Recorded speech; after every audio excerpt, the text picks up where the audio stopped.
We are rolling.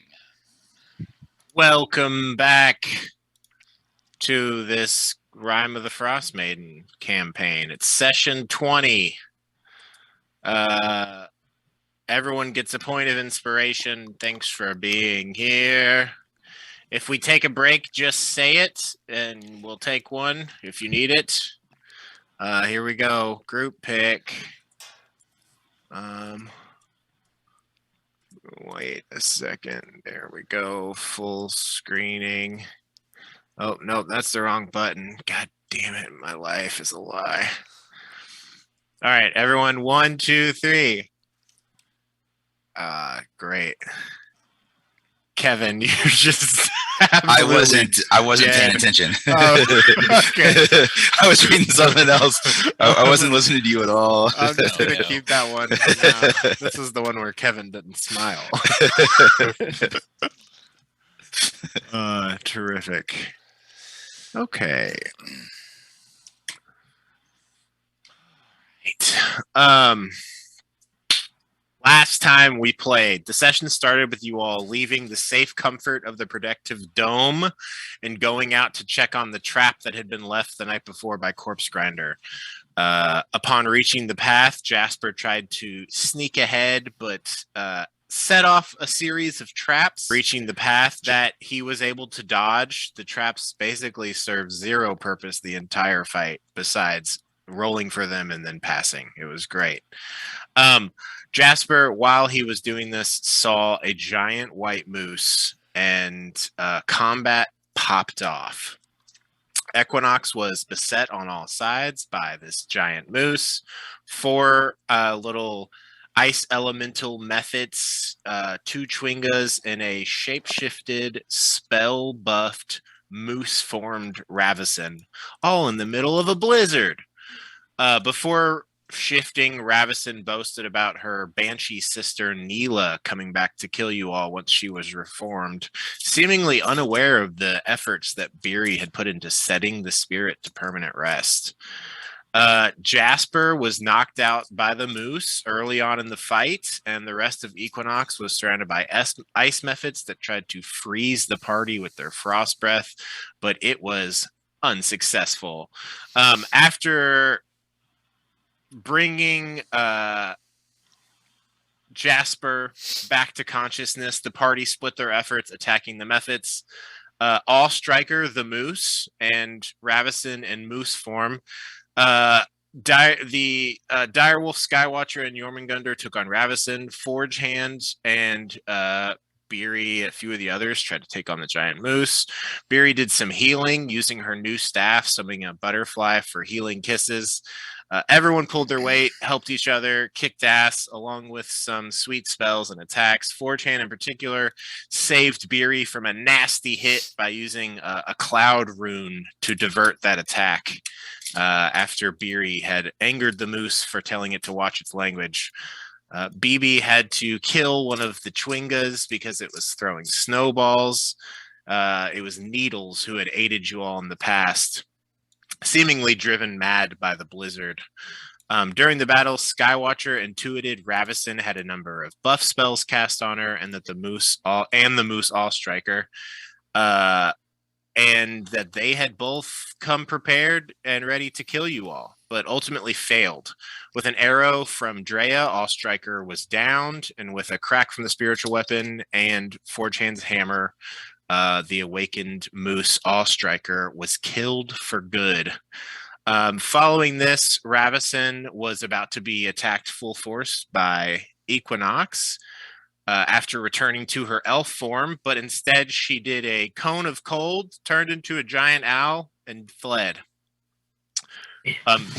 Given a break from the fighting, you all found shelter with Drea's help and took a short rest to patch your wounds.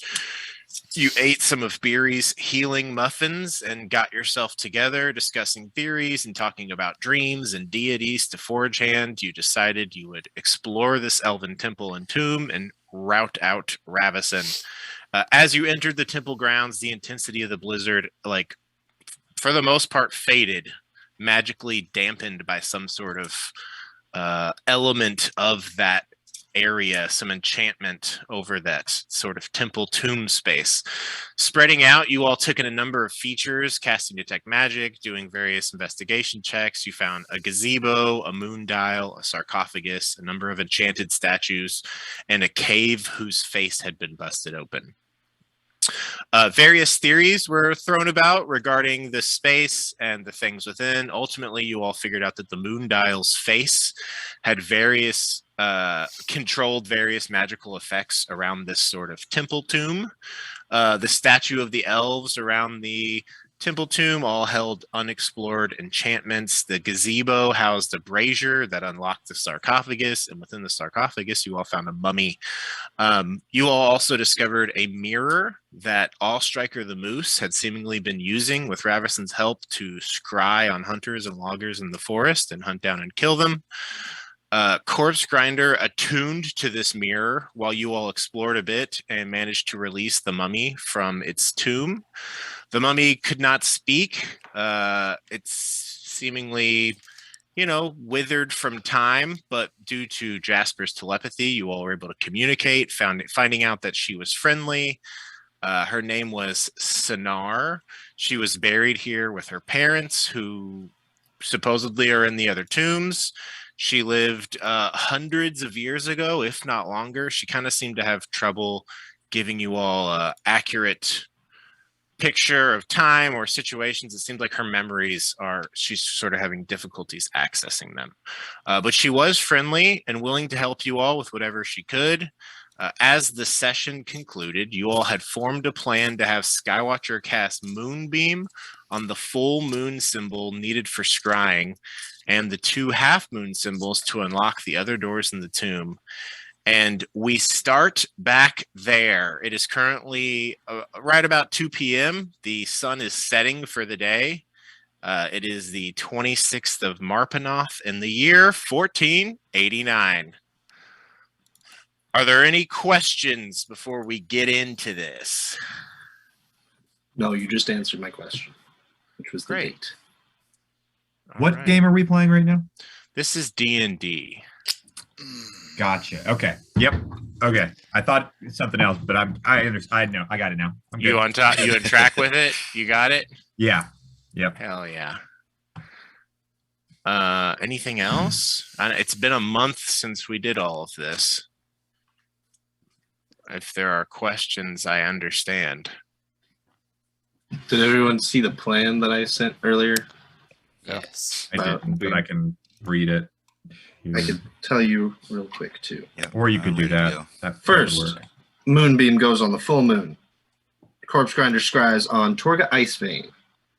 Next, while that's going on, the Moonbeam goes to the 2 half moons, and we will open and hold the tombs open if they need to be held. Then we'll go back to the full moon with the Moonbeam, and he'll scry on Anga, and then just for like one round though, and then or a couple, and then the next round, still on the full moon, he'll scry on Ravison.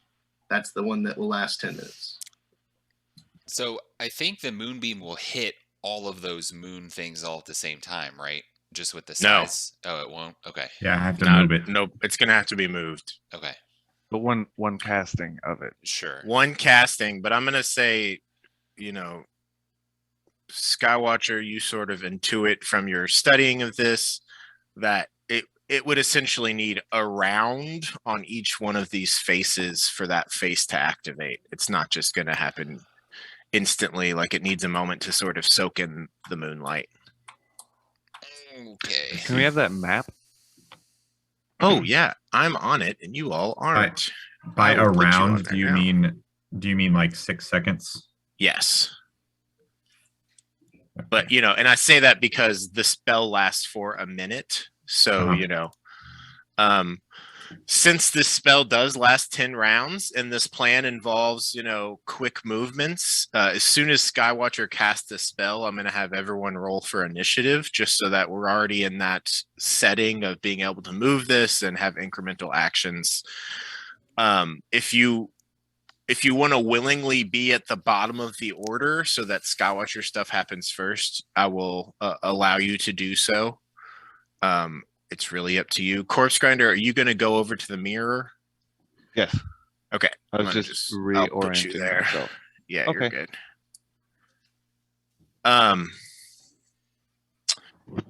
But yeah, is there anything you all want to do before this process starts?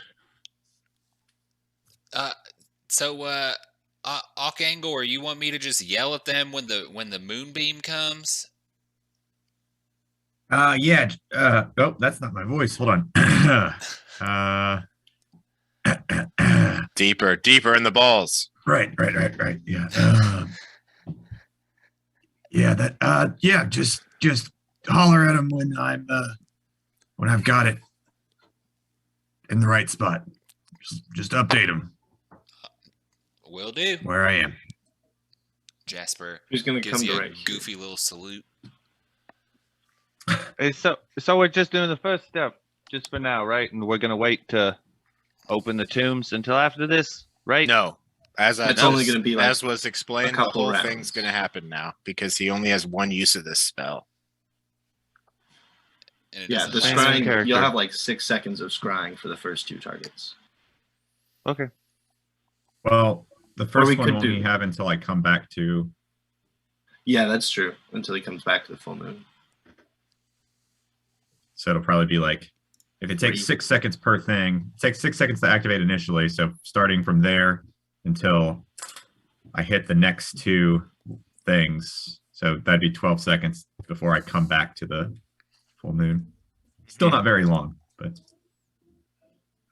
No, and so you're going to have snippets of these people that you're scrying on. It was going to be momentary, and I say all this just based on the plan that you all established last time.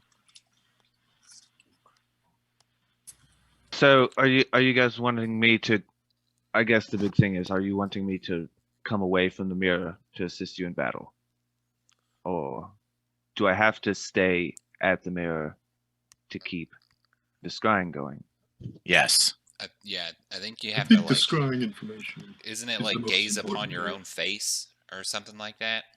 Yeah, you have to be in contact with the mirror for you to be using it. And it's essentially like you are going to see what you're scrying on in the surface of the mirror. That's cool. Yep. So yeah, I'm just scrying, no battle. Got it. Let's go. Fury are is we gonna come gonna out be and- battling somebody? Did I miss that part? Not of that it? you all have We're any- opening tombs. We're going into initiative. Right. But I was We're just making opening sure tombs. Evan was talking I'm about just- battling, so I didn't know if it was established that the tombs were like letting out. We know evils. that in these tombs are this mummy's parents, and we Right, don't know that's a if they'll good be point. friendly. But she was, so Okay. maybe. I correct. guess we'll see. Beery's coming out here because she's gonna, once you cast Moonbeam, she's gonna use Emboldening Bond on Drea and Jasper. Are we close Just in case. enough? Do we? So we rolling? Yeah, everyone go ahead and roll for initiative. We'll start this off. Doing it. I got 19. Perfect.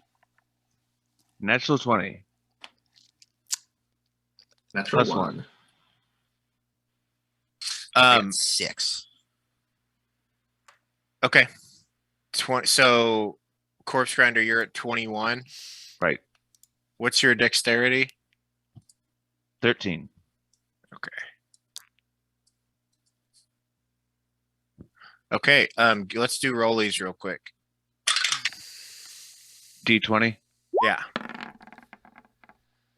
2. Okay. All right. Jasper. 7. Okay. Forge hand. 6. Wow. That's pretty bad. Good job, guys. Beery. 3. Wow. Andrea just rolled a 2. Cool. All right. We're back, So we're a back. 2 for her becomes a 5. And 3 for Beery. Wow, there's a very large gap on this initiative sheet.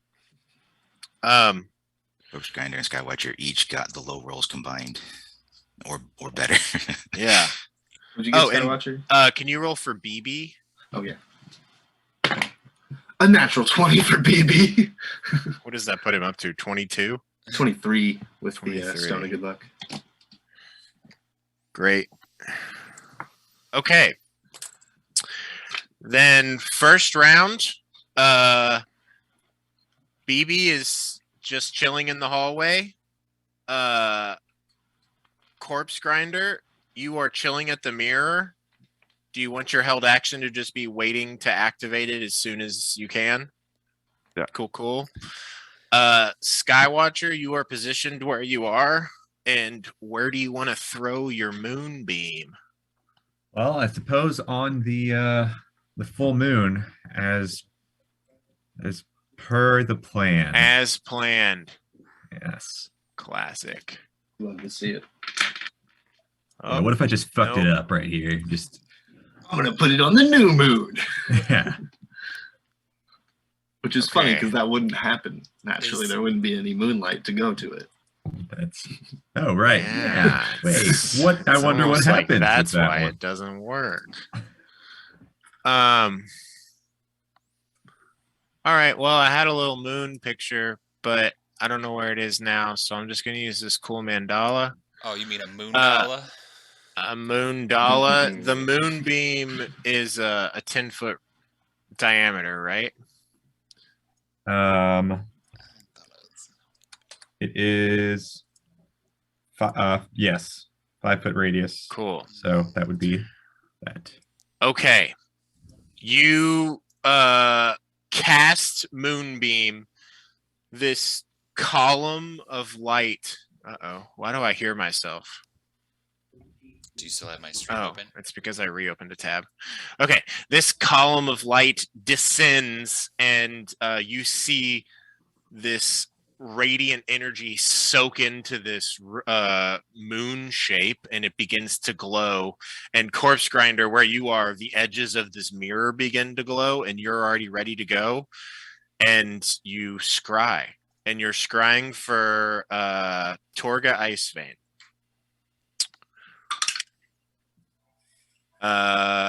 And they fail, so the scrying works. And I think it's going to be next round before, because your process is activating the scrying. It has worked. I will start to tell you what's happening. Jasper, do you do anything? Jasper, when he sees this beam of moonlight come from the sky, will shout into the hole that goes into the tombs and say, like, from where he is, I guess, y'all, he's beaming. He's beaming. Forge Hand, do you do anything? Quick detail. How wide are these doorways? Are they 5 as feet. wide? Would that be wider than my hammer is long? I'm just trying to figure out if I need to wedge the hammer in there, is it going to fit? Like worst case. I'm confused at what the question is. Would the hammer fit into the doorway to prop it open if it just like tries to force itself shut? How are you going? Hypothetically? I'm just getting some details on the I don't know how long would this hammer be, I guess is what I'm asking. I mean, it's a maul. I think Mhm. those are generally like 4 to 5 foot long. I guess I just don't understand how you'd prop a door open. Are you intending to fully put it in there across? Oh yeah. Okay. If necessary. But anyway, I'm just getting ready to try to yank the door open. Okay. Cool beans. Drea just is holding a produce flame to light this area up a bit. And Beery, you are up. Have I gotten that emboldening bond off? You'll do that now. Doing it now. Okay. Then I will Yeah. do that for my action on Drea and Jasper, and then run back in, yelling, "Do the other door first!" Okay, and that was your bonus action or your action to do that? Action to do that. Okay, cool.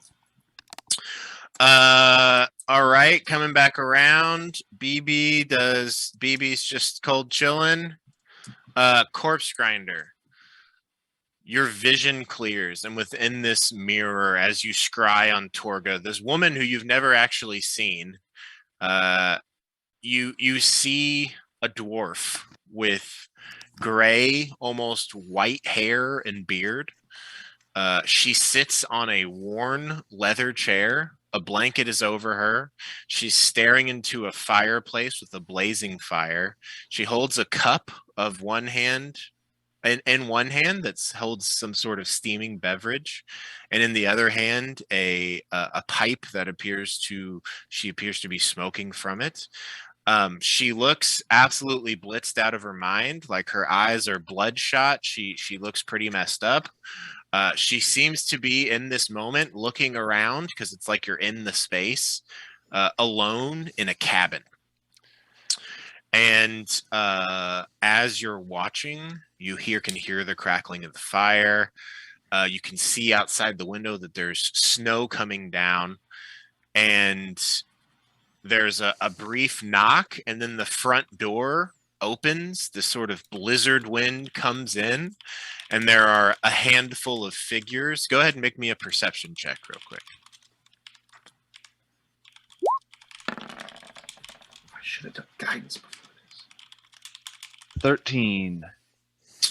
Yeah, you see figures start coming into this cabin that match the description that you had been given back at the playhouse of her caravan guards. And so in this moment, as you take in this scene, you see her in this cabin chilling. She seems like she's just relaxing and sort of getting messed up. And there are people coming into the cabin, and it looks like they're carrying firewood, different bits of supplies. And I'm going to say that's what you can see in this moment of scrying. So when you say guards, you mean like the other people in the company that we know the names of? Yeah, But who are maybe not you've what been they told look are her caravan guards.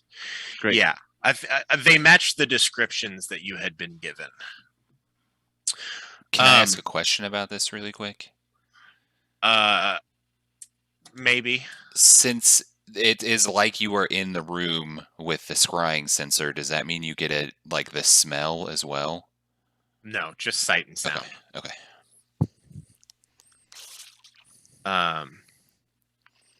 Cool. Okay. Yeah.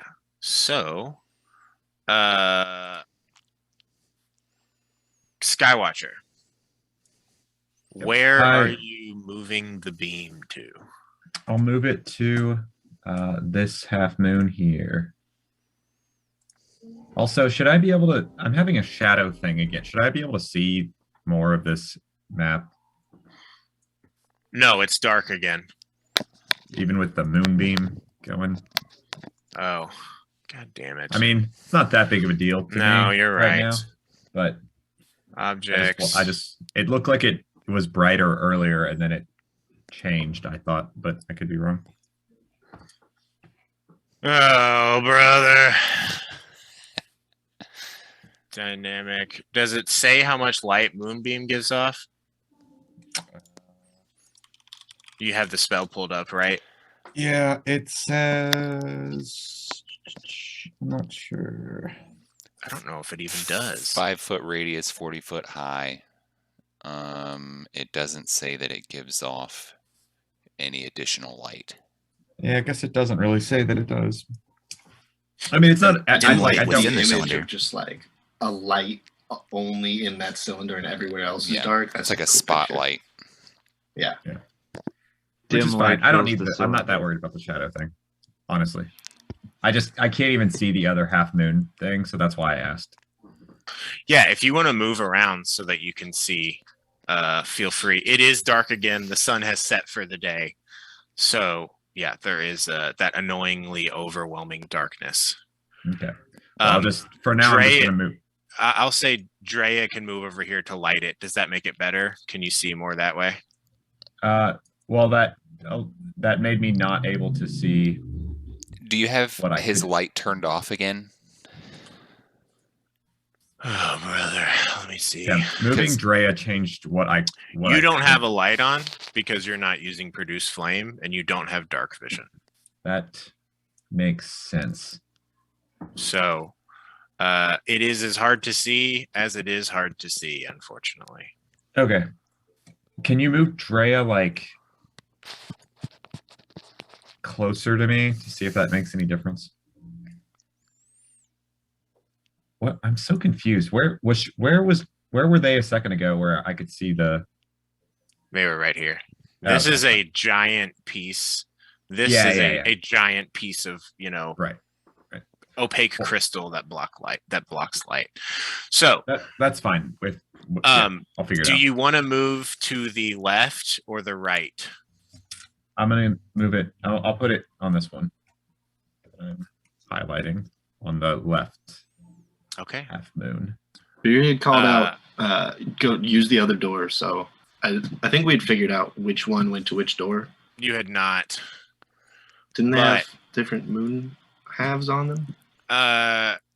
They did, but you all did not spend any sort of time to sync up which one was which. There was zero discussion about it.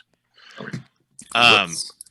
This lights up, and Forge Hand, the door that's near you, clicks, and there's a bit of a shift of air as it opens. He moved the moonbeam. It's just by itself. There is like an inch, and you are going to be able to open it. Okay. I guess you had held your action to open the Yes. door. Yeah, you just said it opened. I wasn't sure if it opened itself up. Yeah, or- just like okay. a click open, but yeah, it needs to be pulled open. Let me tell you what you see within this room.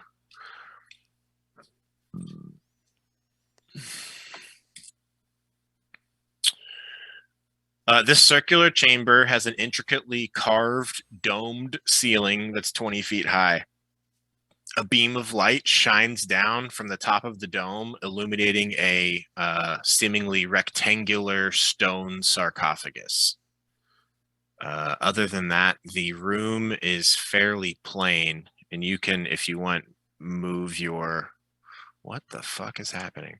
Move your piece into this room and see now what is within. No undead, no, just a sarcophagus and a tomb. Okay. But you open it and can see within. You're technically without, but I don't. How am I going to? Oh, jeez. Can Alright, I can just pop back and forth to take a look. Okay, cool. Yeah, that works for me. But I'm gonna stand. I'm just gonna stay in the doorway.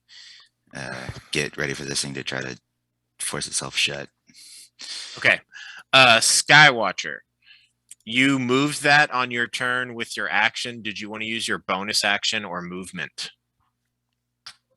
I'll move over. Wait, I'm not producing any light, so it doesn't matter. You could also ask one of your fellow players to. Yeah, I guess I'll just ask Drea to if they can move to near the other half moon symbol so that I can just see where I'm going with the moonbeam. Okay. So Drea will pop over here. On their turn, which is coming up. Jasper, do you want to do anything? No, he would have yelled that he moved the moonbeam, and then just kind of holding it and waiting for something to happen, I guess. Okay, Forge Hand, it is now your turn. You have this door open. There's weight to it, but it doesn't feel like it's trying to slam shut. Do you want to just set your hammer there to prop it open, or? Yeah. Okay. Cool. You do that. Anything else with your turn?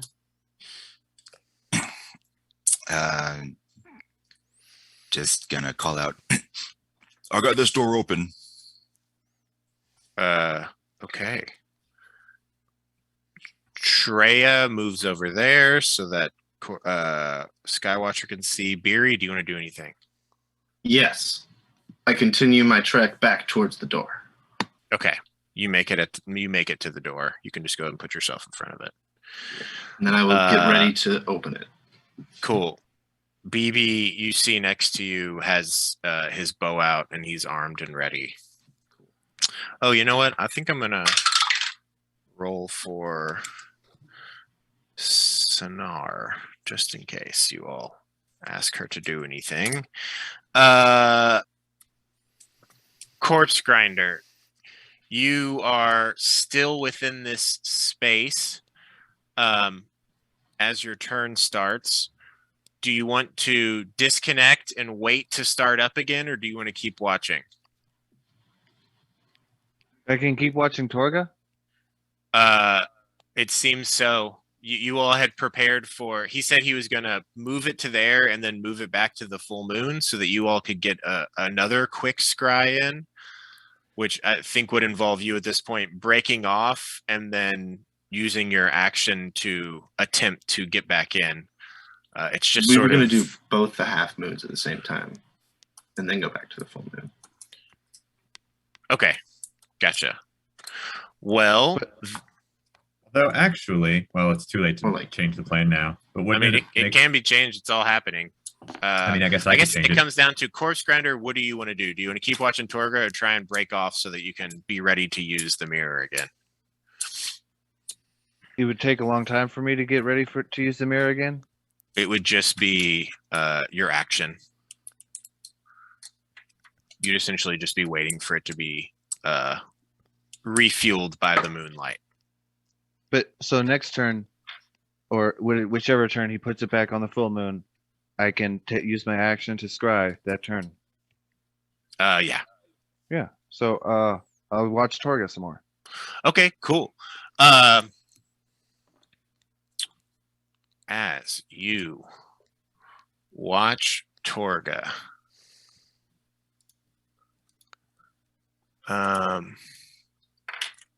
okay, well, I had a different understanding of what the plan was, so my preparations were different. Give me 1 second. Jeez. I don't understand why breaking off to prepare would be a good option. The way he's planning to do it, it sounds like you're going to have 2 uses of scry instead of 3, but I could be misunderstanding what the plan is. I thought you all also wanted to try to go for Anga. The moonbeam lasts for a whole minute, though, right? So he Yes. could, like, scry for, like, let's say 15 seconds, drop it, scry for another 15 seconds, drop it, scry again. And And that that final would last 10 scry could be minutes. 10 minutes, yeah. Okay. Yes. He can't pick it back up until I go back to the. If he drops it, he can't pick it back up until I go back to the full Correct. moon. So there's no point in dropping it until I'm going back to the full moon. Okay, then Corpse Grinder, as you're looking into this scene, you see another dwarf that you would guess from the descriptions that you heard is Logden Icefane. He looks pretty similar to Torga. He walks in and begins unbundling, putting down firewood. You see a halfling who, as he unbundles, it seems to be missing an ear, a nose, an eye, several fingers. This is Lucky, as had been described. You see he's carrying in a small barrel. Also, out the door, you see that they're it just looks like they're in the middle of nowhere. If, like, you know, quickly glancing around, you don't see any other towns or the lakes or any of that. You see a dark-skinned figure with gray hair that you assume to be Baltha. You see an olive-skinned figure named Rafi. He's carrying in like a whole crate on his back. And you see a handsome-looking fellow who roll another perception check for me. Number one Hansi boy, 14. You notice that as this figure is walking in, that they sort of have this slight glow to the blue of their iris. It reminds you of Skywatcher, really. And while the others are sort of shivering and shaking and ready to get warm, this last figure who you assume to be Vernus seems to be utterly unbothered by the cold.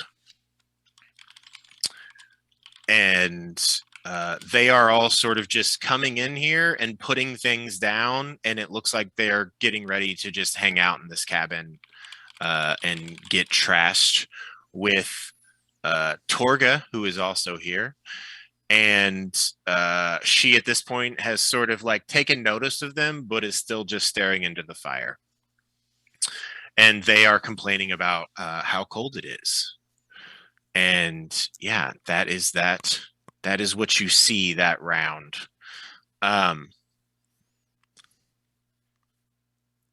Skywatcher, what are you doing now? I'm going to move the moonbeam to the other half moon. Okay. You drag this across. You can move it that far, right? Shoot. It says 60 feet. Perfect. You drag it across. This moonbeam strikes this symbol, illuminating it, and Beery. Boop-a-doop. You hear a click of the door. And as you hear the click of the door, there's also a whoosh of fire. And then you suddenly feel two types of pain at once. There is a moonbeam that fills the hallway and begins to scorch you. I need you to make a con save. Ah! Ah! And one for BB as well. 14 for Beery. Okay. That fails, and roll for BB. 11. Okay.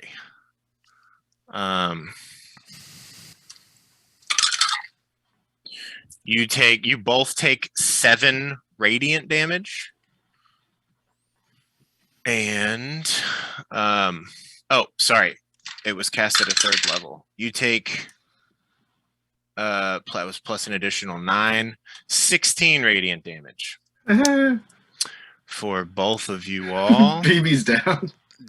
Oh, BB. I would imagine they make some sort of sound when this happens. Let's not get ahead of ourselves. The second thing that happens is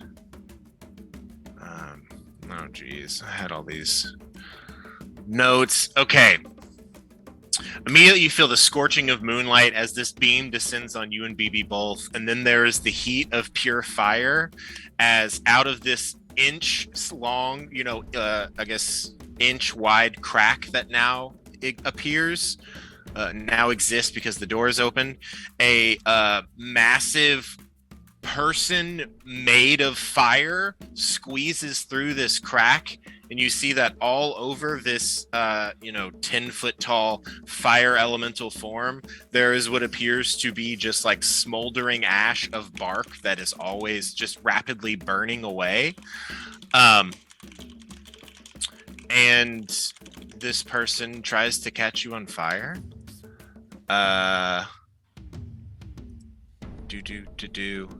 Okay. What's Beery's AC? Beery AC 19.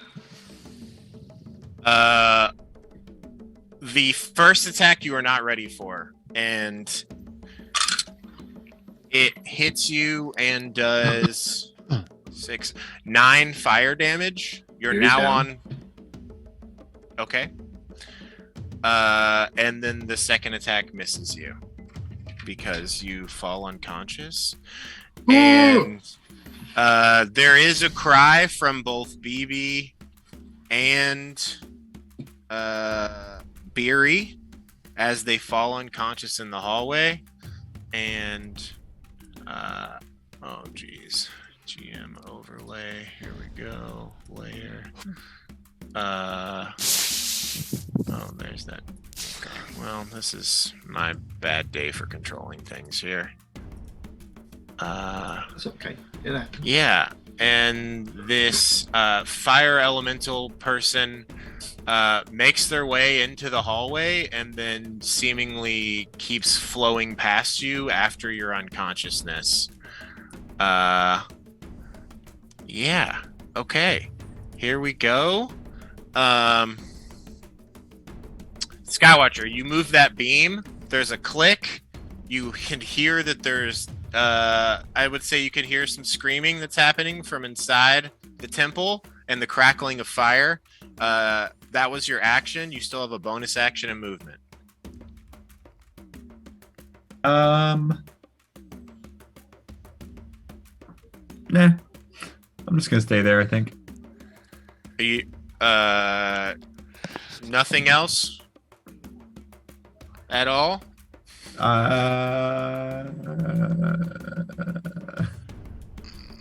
If not, that's cool. Okay. All right. Weird flex. Cool. Oh, no, I'm focused on this moonbeam thing. It's... Yeah.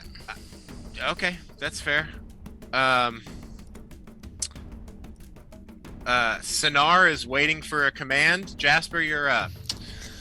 Okay, so Jasper will hear BB and Beery, I guess, scream. Will peek around this corner. He doesn't see them. Nope, you see a person made of fire flowing down the hallway. Okay, well, I guess can I hide and then like Definitely. Roll try a to stealth shoot? check. Yeah.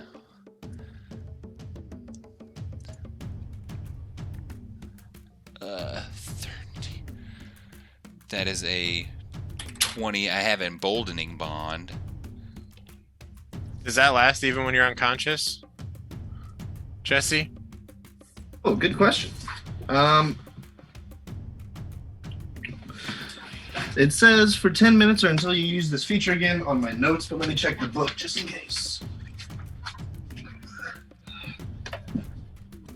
Well, it's either a regular 20 or a 24.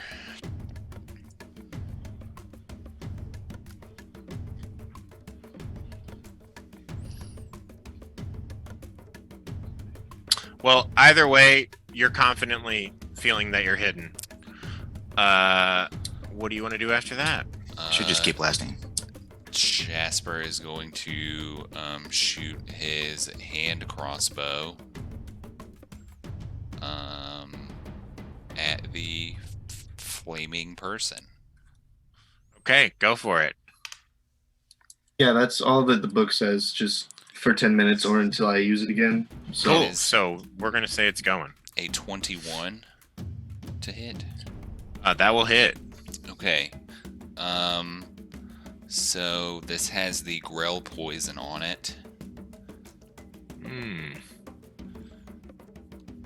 You don't have to roll for that. No, I don't. I'm telling you. Gotcha. Wow. That is 9 damage. Did you? Was I that didn't with do sneak attack? Okay. And then, so that's 12 damage. And then the Grell poison is a DC 11 con save. Okay. As this bolt strikes this fire, the poison immediately evaporates. Cool. As And then a fire elemental is immune to poison. Jasper pushes the button on his hand crossbow and pulls that silvered bolt back. What was the total damage? That it was 12 plus 1 would be 13. Okay. You fire off this bolt. As your ammunition comes back, it is on fire and burning up, and it seems like the fire elemental didn't take the full brunt of that, as it was a non-magical attack. That was your action, movement, bonus action. Do you want to interact or communicate with Well, anybody? so if my bolt is on fire, am I concerned that it is going to catch my hand crossbow on fire?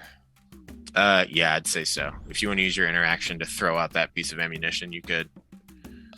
Okay, well then, yes, he would definitely do that. Well, so is it specifically not susceptible to silvered? The silver has no effect one way or another on this creature. Cool. Okay, well then he throws that bolt away, and then we'll say, Skywatcher might need a snakeify. And then we'll duck back behind the corner again. Okay. You do all of that. Forge Hand, you are up. There seems to be some danger. You can hear the crackling of fire besides your hammer. I don't think the hammer was on. Oh, I had light coming off of you, so. I do still have dark vision, so I could still see enough. Or no, I don't even remember. I will. It's been a month. I I don't will remember turn if I off did or the not. fire. Yeah, no, it's cool. I turned it off. Okay. Well, priorities have suddenly changed, and it's like I can see light peeking around the corner there. Mm-hmm. Suddenly not concerned with propping the door open anymore, picking up the hammer and running the fuck out here to see what the hell's happening. Did the Okay. door close? The door behind him. Yeah. No, it doesn't seem to be rushing closed. Cool. You peek around this corner and you see this person made of fire in the room, and you don't see Beery or BB, and I'd say you smell smoke. Okay, just we need some help in here now. And he's gonna put two and two together that the fire portion of his hammer is not gonna work, so he's just gonna leave it unignited. Perfect. And bonus action as he's running over here, use Giant's Might. He's gonna become large. Embiggen. There you go. And then he just has exactly enough movement to get right up in this thing's face. Okay. He is going to whack him. Okay. Yikes. 13 to hit. That misses. Your weapon tries to impact, and whatever this burning char that's on its surface seems to stop your weapon.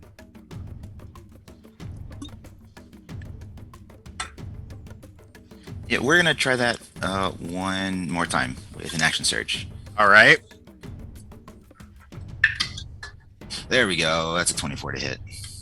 That'll hit for sure. And this is gonna do 14, 18 bludgeoning damage. And this hammer should be considered magical. It is a magical weapon. You do take 6 fire damage as you attack this thing. And you start to get lit on fire. In addition, but I guess you're not on fire, but it does hurt that you are physically attacking it. But yeah, your hammer, the first one, you swing it, and the charred wood that seems to be on the exterior of it blocks the hit. You come back around harder and really get a whammy in, and then there's a burst of flame that sort of washes over you. Anything else for your turn? That is all I got. All right. Drea is up, sees this fiery person, is filled with fear about all of this. Tilda's speed is 50. 1, 2, 3, 4, 5, 6, 7, 8, 9, 10, 11, 10. 10. Okay.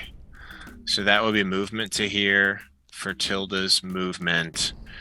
And then Drea is dismissing the produce flame and actively drawing their bow. And you see actually just runs on the back of Tilda through the fire elemental and goes right into the hallway. Drea will take both an opportunity attack. That will hit. Doing... What is it? 7, 3, 10 damage to Drea.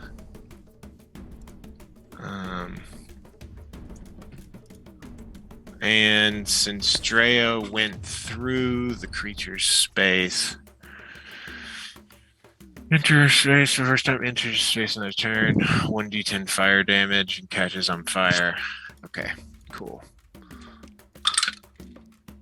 Drea takes an additional 6 damage, and I guess Tilda would too. Minus 16. This will be minus 6.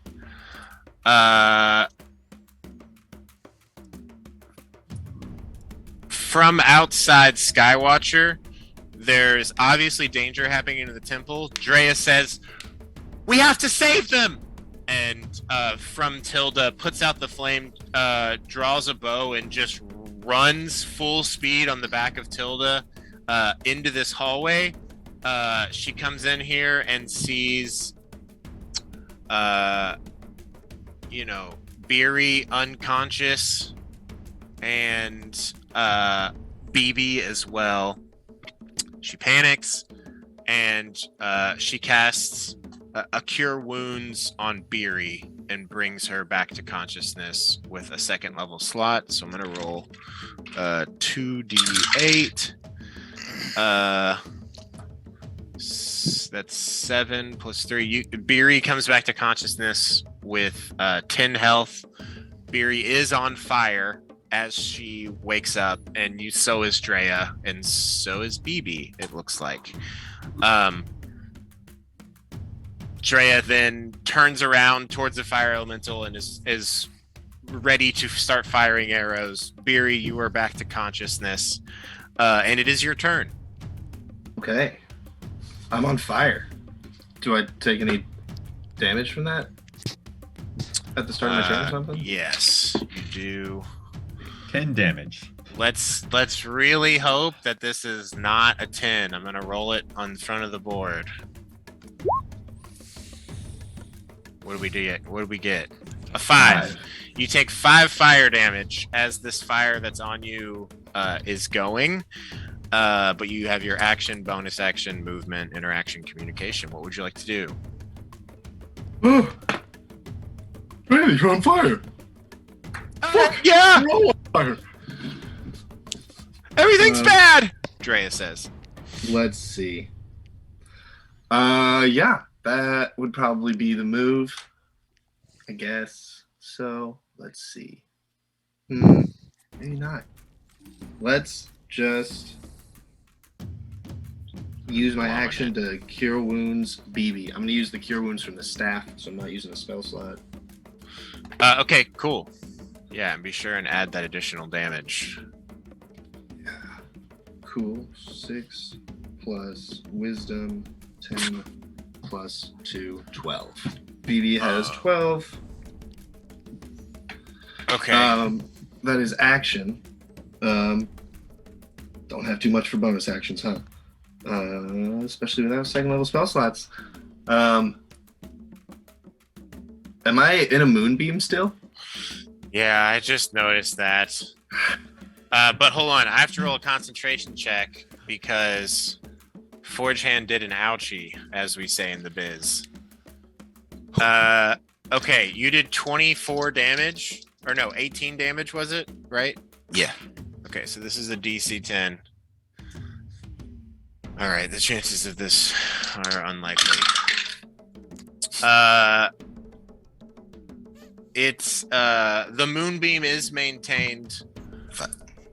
I guess I need you to roll a con save and BB. Oh jeez. Does BB can be? I guess you can make con saves when you're unconscious. Yeah. Beery got a 7. Alright. So, just out of curiosity, if they're in a moonbeam right now, when they go unconscious, they're just constantly being attacked by said moonbeam, aren't they? Well, it only hits on their turns. Okay. Yeah. I mean, All right. Yeah. Well, I don't know. I guess it is Eldath that's here tonight. I rolled a 1, a 1, and a 2 for a total of 4 damage on 3d10. Wow. Absolutely insane. But here we are. You are hanging on just by a thread. There is a moonbeam that's on you. I can lift 50 pounds with my trunk, and BB weighs. It's not on this character sheet. Can I pick BB up and carry him out of the moonbeam? Yeah, totally. Cool. We do. And I would say you can even, scoot past Drea there if you want, but she's like, really, I guess she would have run up and had enough to go back up to here. If you just want to be in this free space, the two of you, you can. Okay.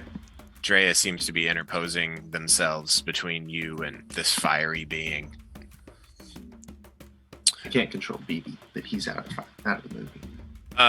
Yes, he is. Cool. Okay, cool. So that was your action. Did you have a bonus action? Nope. Okay, great. It's BB's turn. How much health does BB have? He has 12, but he rolled a. What's its color? I think it's nothing. Yeah, he rolled a 9, so. Okay, I'm gonna give him the same damage you got, and I'm just He gonna didn't start his turn in there. You moved him away before his turn started. That's true. Oh yeah, cool. Okay, no damage for BB. There we go. So he's Good at call. 12 healths. Mhm. Great. Does he have any potions on him? Or I are they don't all have gone? I don't have. Oh, there's his inventory. Haha. Yes, 1 minor potion. He'll quaff it. All right. Be sure and take that off there. He now is quaffless. Yeah. That was just his bonus action to drink he the got- potion. Max from that for 5 hit points, which puts him almost back to full. Cool. And then I think he's gonna draw his bow and try and fire it at the elemental. If you want to roll an attack for him. Oh, man. Not doing great. 8 to hit. 8 to hit. All right. Well, that's a miss for sure.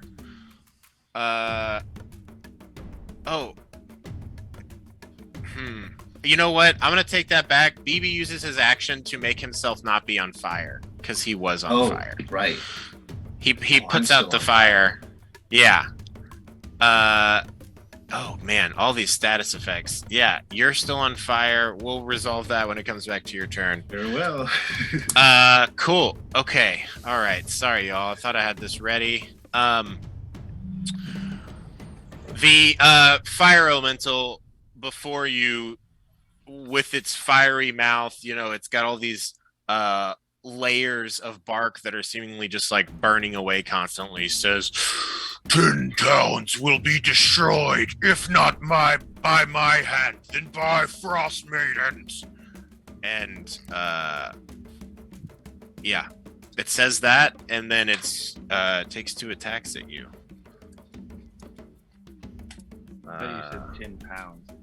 10 towns. The 10 towns will be destroyed, if not by my hand, then by the Frostmaidens. And cool. What is your armor class there? Is it? 18? Is that correct? Yeah, I'm 18. Cool.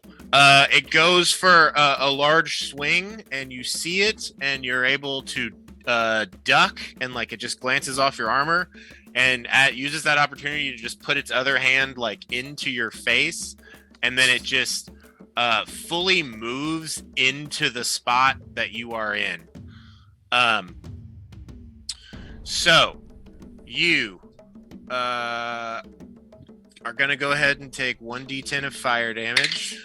That's 3 fire damage. You are on fire, and it does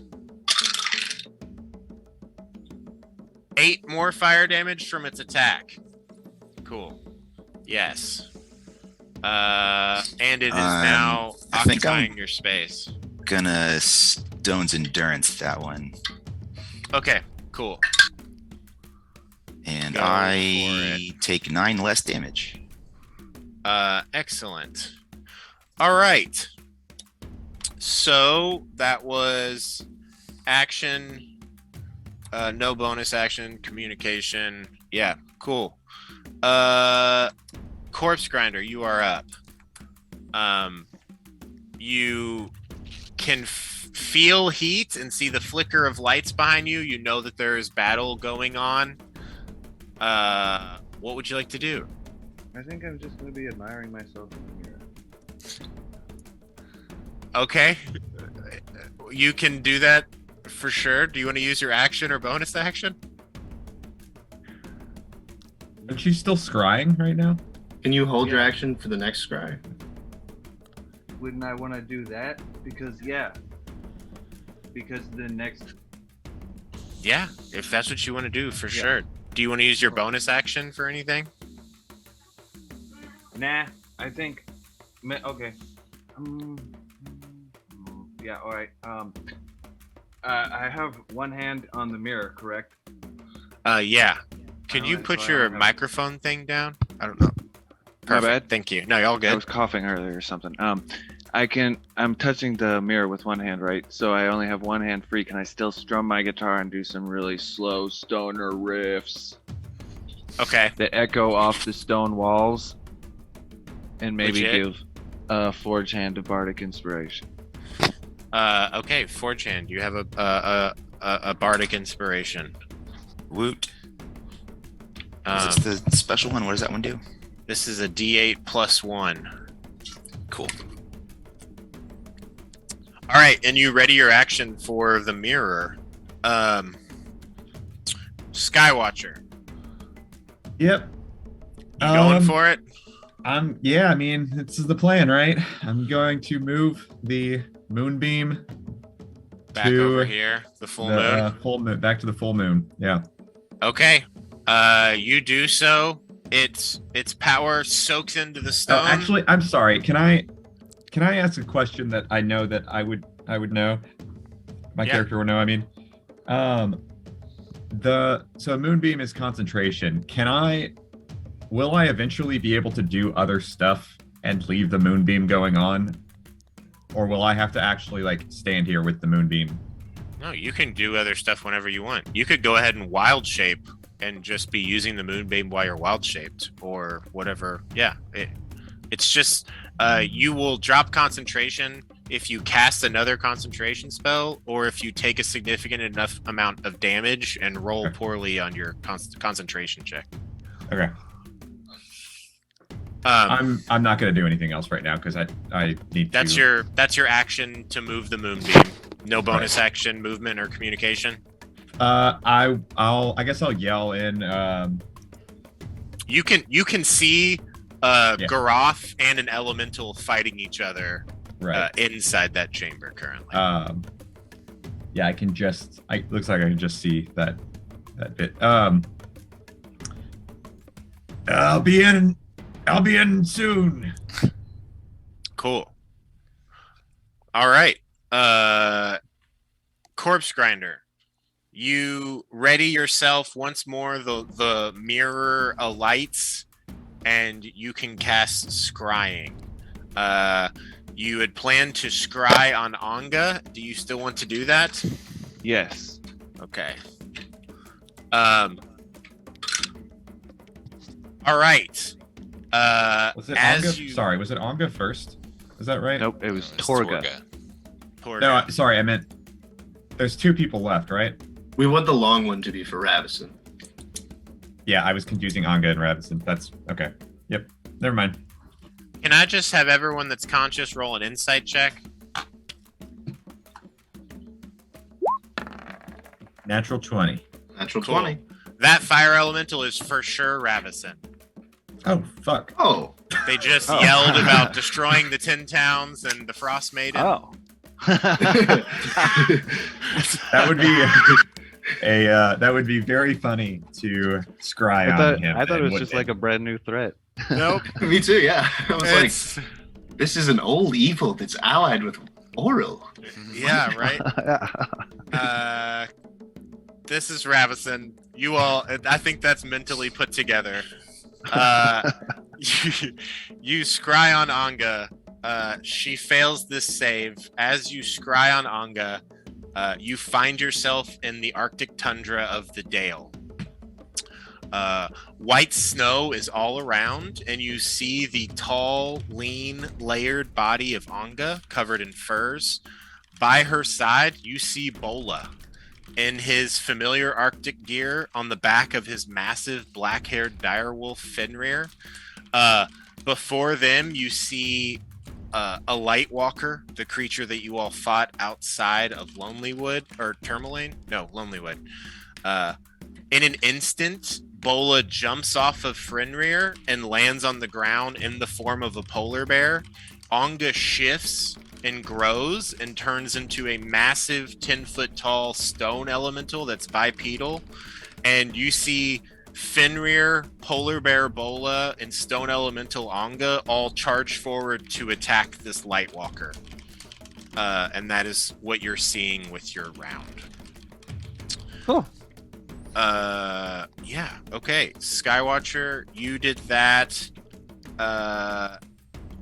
I'm going to give you another opportunity, Skywatcher. Bonus action or movement for your turn. No, because I'm gonna be throwing the staff before I do anything, and that's an action. Like I don't want to wild shape until I've done that. I got you. 10-4. Okay, Jasper, you are up. Okay, Jasper cannot see anything, so again, he will do a little peek-a-rooney. Yep. You see that this fire elemental is all up in 4chan's shit. They are taking up the same space. He is on fire. Well, I would imagine that it doesn't take a huge leap of brain power to understand that if I shot an arrow into that space, it would hit 4chan. Is that a stretch? I for would my say you could do it, but it's just going to increase the AC a little bit as she's got some cover. brain? Okay, well then Jasper is going to. Is she facing away from me? Like if I hid over here and then shot, she doesn't would seem I- to really be paying attention to you. So yeah, if you want to try and do some more stealth things, that's- you can. So then Jasper, I guess, will instead run behind this statue, hide. Perfect. Yeah. Go ahead and roll a stealth check. It's a 26. That is hidden. And then from the shadows with the longbow. That's a 23. No, 22. That will hit. Cool. And Yeah. then That beat the number. cool. Then that's a 10 and a 6. 2 9. So 14 damage. Okay. You fire off another bolt, You were firing, or not a bolt. You're using. Are you using your Longbow. crossbow? This is a longbow. The longbow. Mhm. Okay, so this is just you're just firing off arrows. Gotcha. Yes, you managed to attack this fire elemental without hitting Forge Hand. And do you want to communicate or interact with anything? If I Okay, I have something stupid that I want to do. It's probably going to be my action though. If I wanted to throw, You already used your action. yeah, okay, then that's all I can do then. So then I'm just gonna stay back here and hope that it doesn't notice that I was back here. Maybe tuck Cool. back here and then stop. So you're getting some cover. Mhm. Gotcha. Okay. Definitely loses concentration on the moonbeam now, for sure. Oh yeah, I got to roll. No, did not.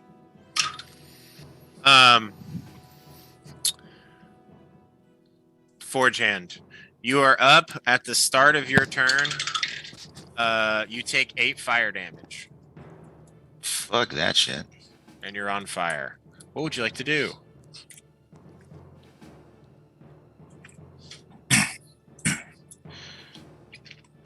Just gonna yell out, anytime you'd like to help.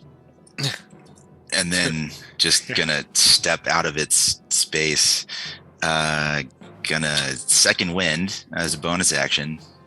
Yeah, there we go. I heal for 11. Okay, cool. And then just gonna have to try to whack it again. All right, go for the whack. I'm gonna add that bardic inspiration that I just got. And 12 plus 5 is 17 to hit.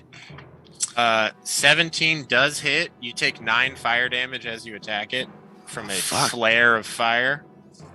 God, that's so much fire damage at one time. Whatever. Oh, yikes. Then I hit it for 12 damage. Okay.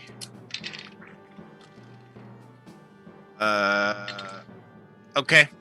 You strike it with your hammer. Things are feeling a little dicey. Anything else with your turn?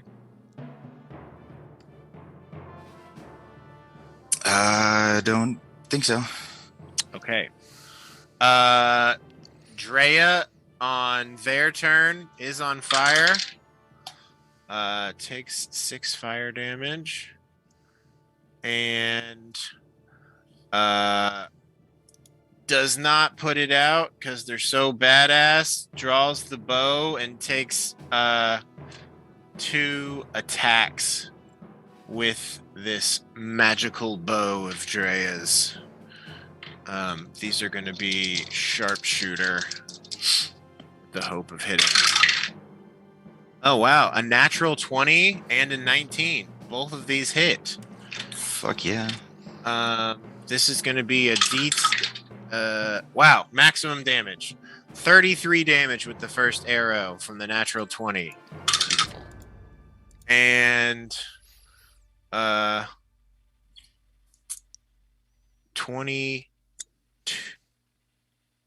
22 damage from the second attack. All right, that's going to be 2 concentration checks. The first one's going to be for 16. Natural 20. The second one's going to be for a 10. 11. Or 11. Those are both maintained. But there's also the time that I hit it. Yeah, I rolled for that one. Oh, you did? Okay. Yeah. And actually, this thing's starting to look pretty rough. Let's see here. Hold on. 33 plus 22. Yeah, well, 3 of us are starting to look pretty rough.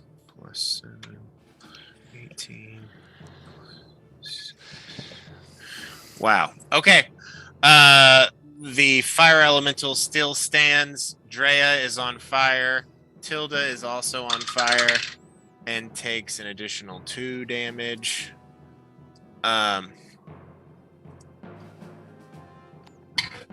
Beery, the start of your turn.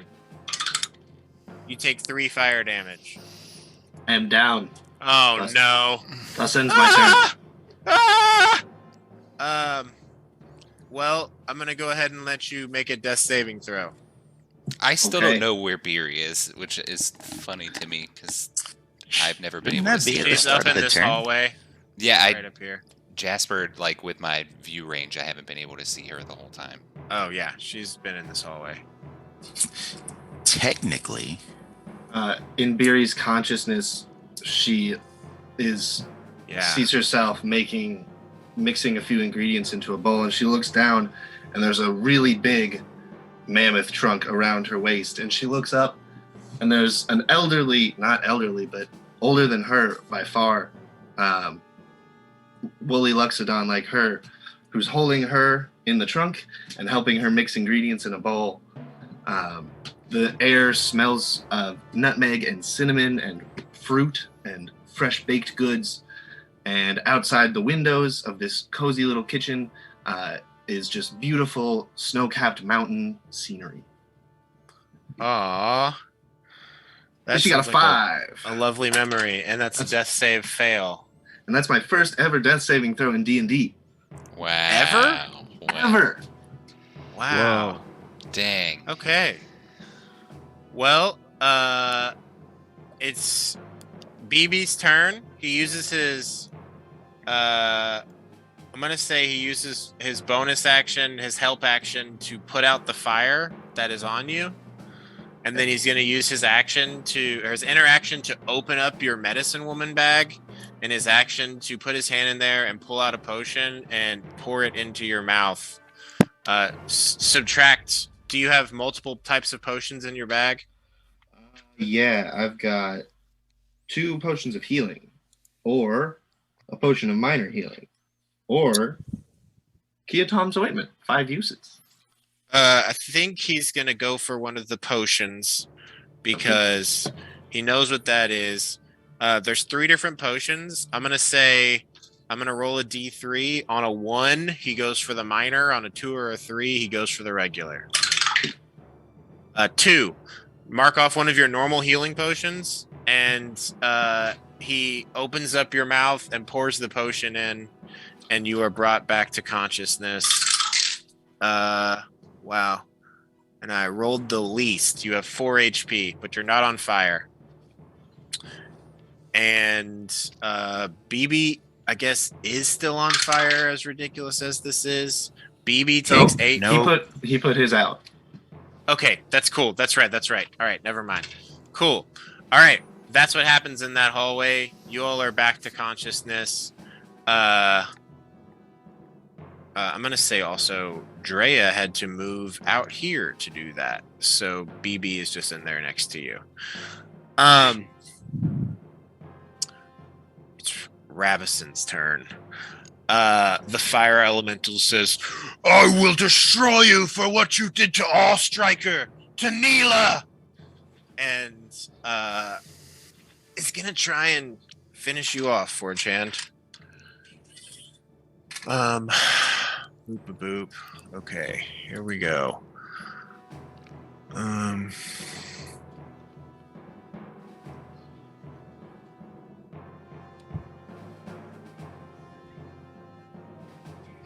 It's going to re-enter your space like a dick, and you take 10 fire damage. that it just automatically happens. That wasn't an attack. That's just from being on fire and fire form. Elemental can enter a hostile creature's space and stop there. The first time it enters a creature's space on a turn, that creature takes 1d10 fire damage and catches on fire. And then she's going to try and make 2 attacks on you. You were the Moose Slayer. The first attack misses. The second attack hits with a 27. Okay, so I got a question for you then. Okay. So my Cloud Rune thing says that I pick a different creature to be the target of an attack. Could I pick one of these statues to be the target instead? Is that legal? pick it to be the target. It has to be. That's also not legal. I mean, it says creature, right? Yeah, but I wanted to just bust Cloud up this tomb. room. I will say there is a mummy over there. If you want to do that, but in addition, when you're a creature you see within 30 feet is hit by, you can use your action to evoke the rune and choose a different creature within 30 feet other than the attacker to take that damage, to take the attack. Yeah, I'm going to say it has to be a creature. Well, shit. Maybe you recall Corpse Grinder's Warm Blood. I can't see you, actually. Rough. You can see Jasper, Drea, Tilda, and Sinar. Yeah, I think I'm just gonna have to send it at Sonar. Okay. Sinar, who the whole time has just been sort of standing there, just watching, concerned, but not really doing anything. It seems like she really needs direction. This fire elemental moves forward, cat like still on fire. You know, you're feeling this heat, these waves coming off of you. It feels like you're being boiled inside your fucking suit. And as it swings back and tries to hit you, you once more use that cloud rune on your hammer, and the hand passes into a cloud, and a cloud in front of Sinar opens, and this hand comes through, and Sinar, and Sinar is now lit on fire, and takes an amount of damage. Let's see here. Vulnerable to fire. That makes sense. It's, you know, a mummy. So, So that's going to be 4 plus 3 is 7, 14. Completely dusted? No. She takes 14 damage and still seems to be standing. Is she on fire? She is on fire. Yes, for sure. Okay. That was you taking attacks, and you're still consciousness. There's a scream of rage as you block the attack. You've taken everything from me! And what is she gonna do here? Boop boop boop boop boop boop. I don't know.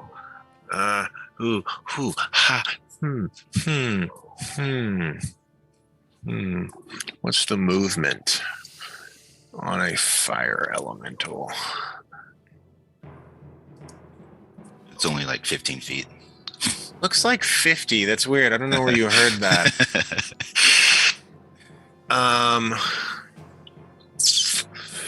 Oh, I know what it's going to do with its bonus action.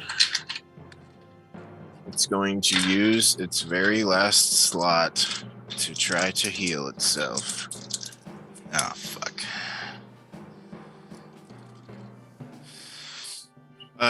Okay.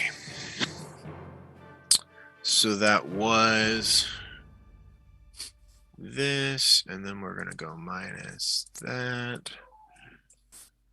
All right, still looking pretty rough. You see it stops and just like puts its fiery hands together, and its form, which had begun to seriously flicker like a dying flame, reinforces a bit. And Corpse Grinder, you are up. Do you want to keep watching this fight? Well, yeah. Okay. My insight check was 11. So would I have not put together that that's Ravison? I would say after it now had mentioned All Striker, the Moose, and Neela, who you heard the name that of. did just happen. That in your head you're like, oh shit, Ravison's in here. And but yeah, you can use your action to try and continue to watch, or you can pull away and still have your whole turn. It is up to you. Watch the druids fight. No, I don't want that. Cool. I had set my zap trap last time, and then was it gone when we went to look for it next time? It had been missing, and you all have still not found where it is. Fantastic. I guess I will run up and cast Heroism on 1, 2. Oh, sorry. Move wherever you'd like. 1, 2, 3, 4. Can I move right there and cast Heroism on Forge Hand? Yeah, is that a touch spell? Yes. I Great. can see now. Wow, what a big room. So now you get, at the beginning of your turn, you get, 3 temporary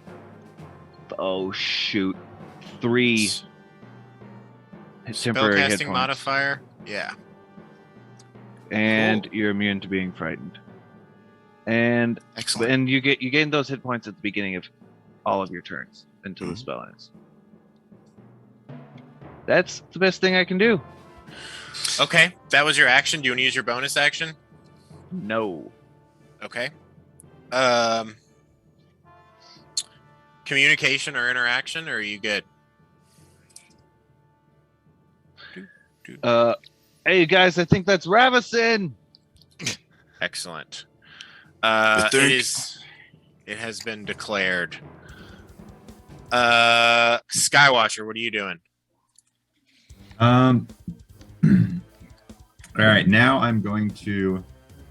Now I'll go ahead and move. Wait, sorry. Where am I?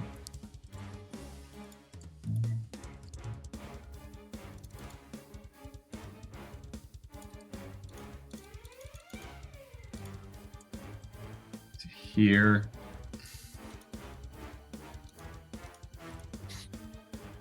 And I'm going to throw my staff towards.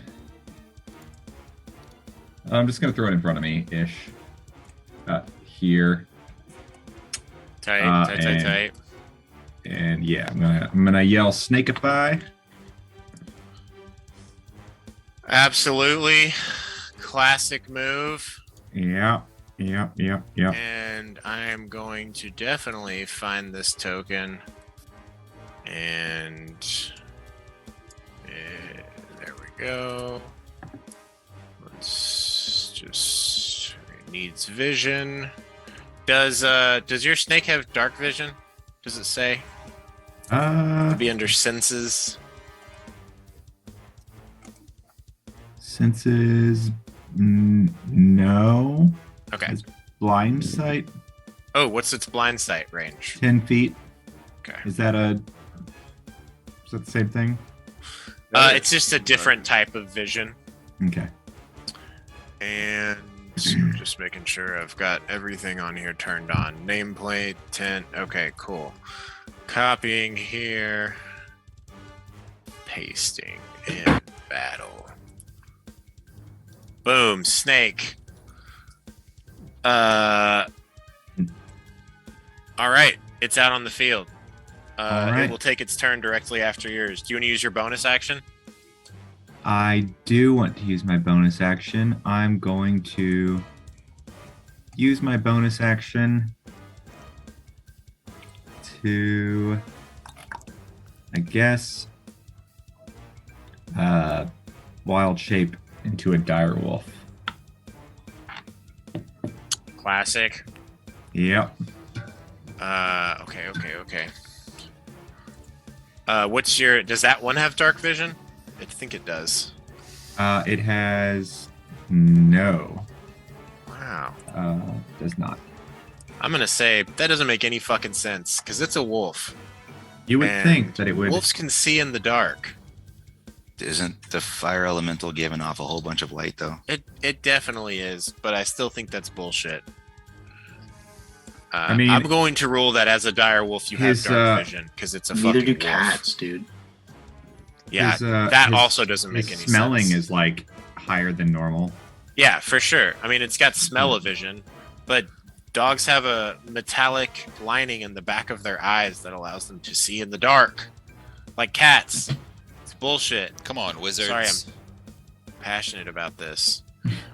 enough. Okay, you're a wolf now. All right. Jormungandr's turn. Congratulations. Congrats. All right, Jormungandr. Let's see how this goes, because I feel like it's not a good idea. He is going to. Do you want to roll me an insight check to see, about, is this about grappling? Is that what you're thinking about? Here's the thing. I think this is it. So constricting is the better attack. Mm-hmm. So it's annoying to me because logically, would it try to constrict something that is made of fire? No. But does it also know that constricting is like? Well, this is a smart snake. Right. Doesn't it do what you tell it to? It does do what you tell it to, so it's going to take your order. If you want it to just bite it, it will bite it. I guess I can do an insight. It will try to constrict. Can I insight check whether or not I would know if constricting would still, whether it would, Okay, hold on. Sorry. Can you grapple fire? Is that what you're asking? Not necessarily that, but would it still do damage regardless of whether or not I'm able to actually constrict? Yeah, I guess I'm going to say you don't have enough experience to even roll a check on this. It's just going to be experimentation to figure out. All right, well then it's going to try to constrict it. Okay, go ahead and roll an attack. Fuck it. Okay. That's bad. 3 plus something, so 9 to hit. That misses. Your snake tries to wrap its body around, but there's too much going on, and it's unable to get a grasp on this thing. All right. I think that's everything you can do, so we're going to kick it over to Sinar. Sinar, in a panic, uses an action to put themselves out. They're no longer on fire. Jasper, what are you doing? So Jasper has been kind of alternating from Heidi spot to Heidi spot, and keeps seeing his friends either go down, catch fire, or get kind of fucked up, and starts to panic a little bit, and will kind of say to himself, hey, a little help here if you want to actually give me some good fucking advice for once. And then we'll briefly pause.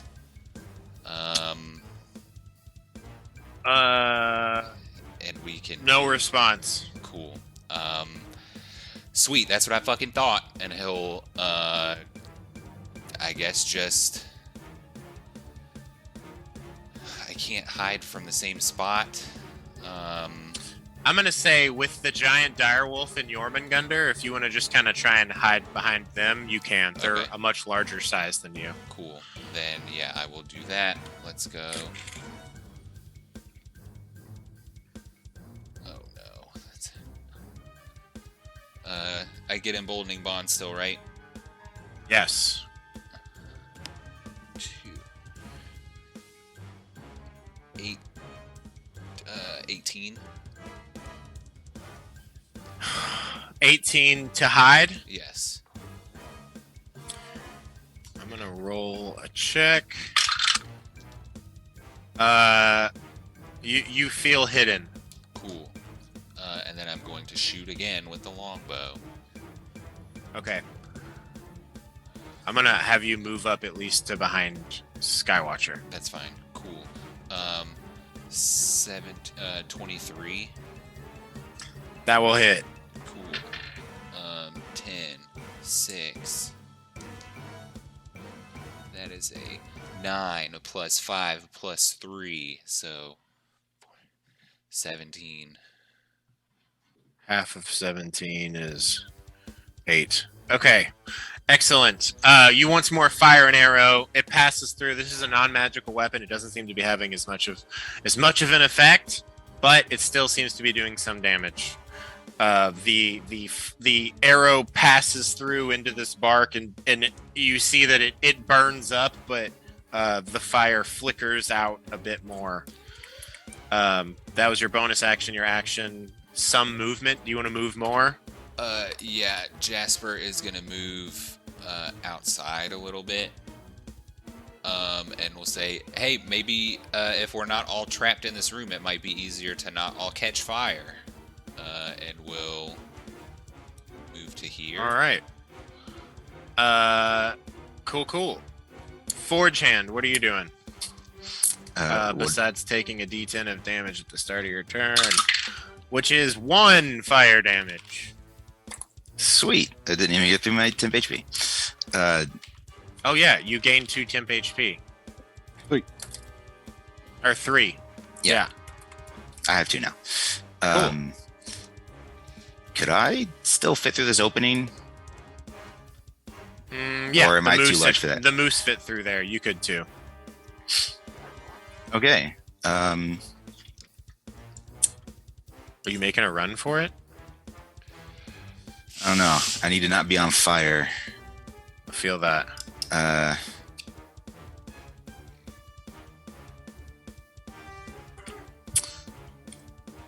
Not looking so hot. Oh man, decisions. I definitely can't make an attack. That's for damn sure.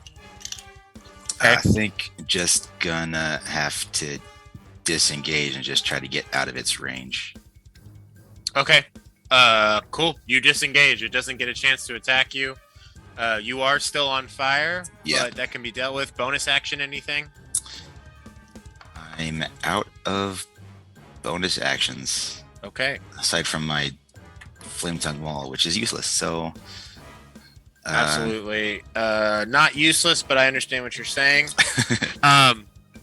Communication or interaction? Nope, I think I'm just gonna be on the other side of the doorway panting. Just Do you have any potions? Those are a bonus action to drink in this game if you do. I have a couple poultices, but those take some time to apply. I don't think I have any potions. Or was I given one? I'll allow you to slap on a poultice in a hurry and just get like a D4. Or what is their normal healing?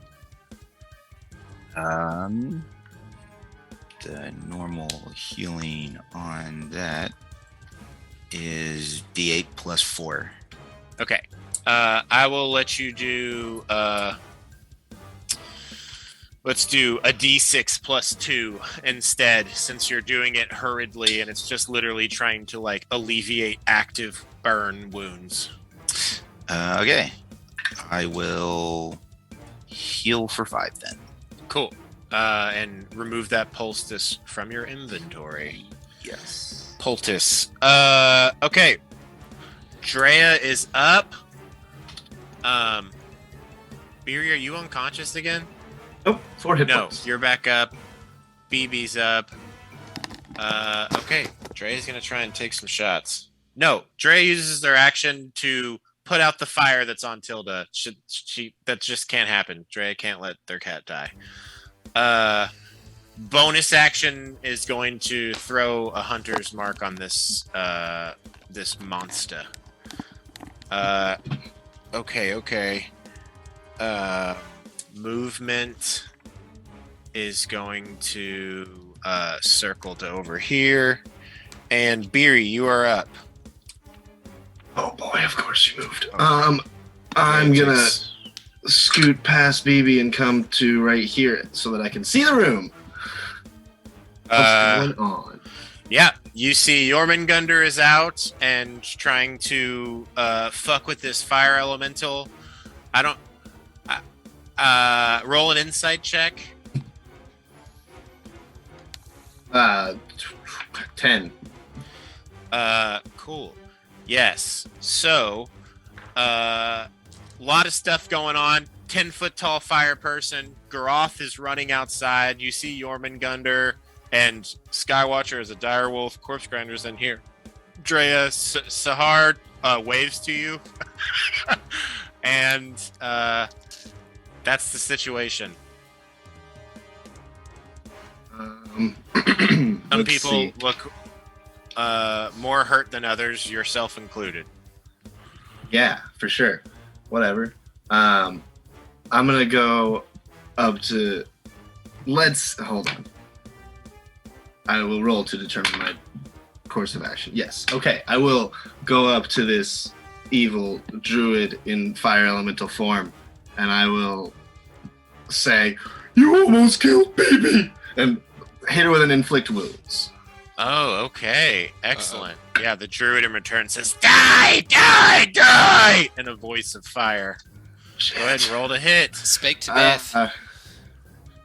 That's not good. I'm going to use my inspiration. I was going to say, everyone has a point of inspiration. That's better. 19. 19 will hit. Spake to death. Not great. Is this a death spanking? 12 points of damage. Okay. That's... You, come up. Are you using your bare hand? Yeah. Alright. You come up behind this fire elemental yelling that as it, like, takes notice of you, and you raise a hand up, and you all see, like, necrotic energy starts to course through the hand, and you come through and whack this fire elemental in the ass so hard, you take 4 points of damage from an explosion, and then you see the fire form dissolves back into Ravison. A panic looked on her eye, and the fire elemental form seemingly dispatched. Well, you know who else is dispatched? You fall back unconscious. Yep. Uh-oh, I just totally screwed up the map. Hold on, I'll put everything back. There we go. Layers. Glad I didn't have to deal with any of that fire bullshit. I've been sitting here trying to figure out how the fuck I'm supposed to do anything. Like, what, I'm gonna bite him? And just, like... Just get a mouthful of fire? Yeah.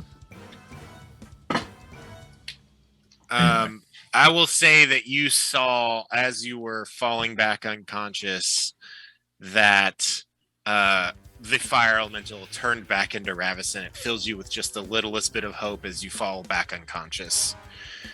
BB is up. Once more, you are unconscious. He runs in. He's like, "Oh, Mom, I can't even do anything!" And digs into your bag, pulls out another potion. He pulls out the highest of them and pours that into your mouth as his action. And puts out the fire that is now on you since you touched a fire elemental. So, remove your highest potion and you get back the maximum amount. You get back 10. Sick. In and out of consciousness this game. Okay. How did I get... Oh, 2d4. Ravison is up, surrounded by all of you all. There is a look of horror and panic in their eye. Once more, like I said, you see the boots, the layer of armor, the sword at their side. She screams, "Die, die, die!" And her fingernails extend and acid starts dripping out of it. And Gross. Beery, I think she's just gonna go for you because you're right there. That checks out. You're prone. Oh no. Oh, that's You right, just I am prone. came to consciousness. What's Please. your AC? Please whiff. 19 with my shield. Still I got don't that. know. I don't think you're holding up your hand. shield as you're unconscious. That makes sense. Well, you're right. He just brought me back, so it would probably be on the ground. So 16 in that case. Which is exactly what was rolled, unfortunately. Ouch. Oh, And- goodness.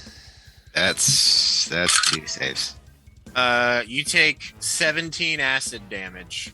No, sorry, 15 acid damage as she like comes up while you're on the ground and just plunges her hands like into your throat and pulls them back, and then looks to you, Corpse Grinder. but it was her action to do that, and she's running low on resources. You see that the bark skin is still upon her. I'm gonna roll to see if the moonbeam is still concentrated on. As Beery's is. fallen back to unconsciousness, she just like really quietly says, "Mama." Aw. Okay, Corpse Grinder, you are up. Beery is next to you on the ground, unconscious.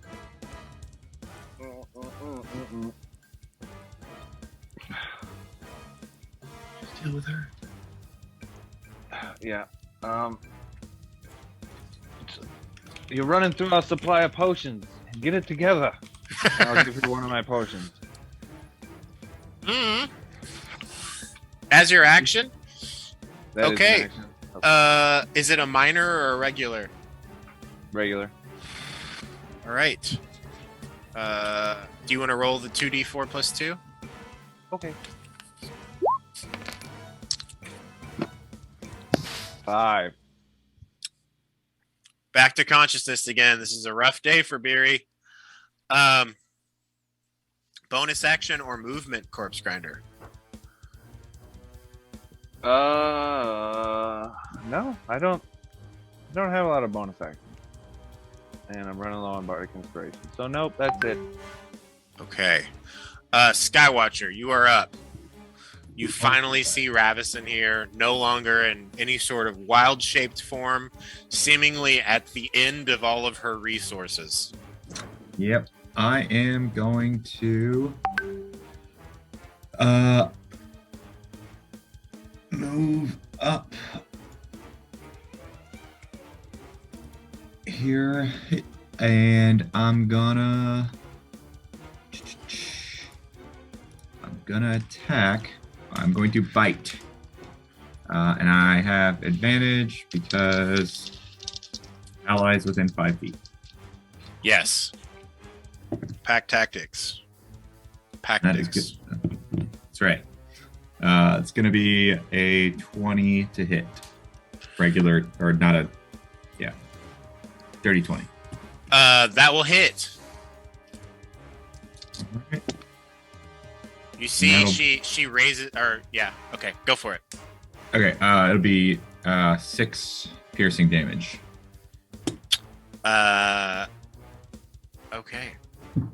Yes, deducted. Also, it must succeed Make on a- DC 13 strength saving throw or be knocked prone. They succeeded. She succeeded. Good for her. Yeah. Is my my moonbeam still going on in the other room? I don't think you've taken damage, so yes, it is. I think it is an action to move it, though, or is it a Oh bonus yeah, action? right. I'm not sure I could actually move it As in an here action. without damaging a bunch of people anyway. Well, I without think putting- you could, I can move- because I they can- have to start their turn in it. right. Yeah. What Anyway. feature enters this for the first time or starts its turn there? Yeah, they do. I was actually Yeah. just looking into that. So it Yeah. it wouldn't matter unless they started there. But anyway. Cool. Okay. Jormungandr.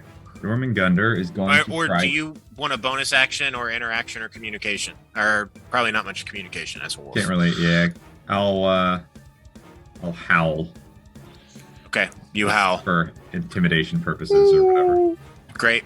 And then Jormungandr is going to try to constrict. Okay, roll to hit. Can I use my inspiration on Jormungandr? Yeah. Okay, I'm going to do that. All right, it's going to be 16. Man, that just hits because she does not have her shield raised. Nice. And then that's going to be 2d8. Wait, 16? Yeah, Yeah, okay, cool. Yes. and that is 12 plus 4, so 16 bludgeoning damage. Ouch. And The target is grappled with an escape DC 16. Okay. The snake wraps around her, and you all see she's currently grappled. All attacks against her will have advantage. Grapple doesn't do that, actually. She is also restrained. That does it. Yes. Sahar is up. Sort of looks to you all. And then Jasper, you're up. So is she restrained upright? Yeah. Okay. Cool. Jasper is going to poke his head around and try to slide past Forge Hand a little bit. Sure. Can I? It just takes an extra 5 feet of movement to move through an ally's space. Okay, so then it would be 5, 15, 20. Yeah. Okay. And then I will shoot because I have advantage. And You do. I'd say you need to lose your last 5 feet to move 5 feet forward because there's a statue like between you and her. easy. Otherwise, she'd have cover. Yes. Cool.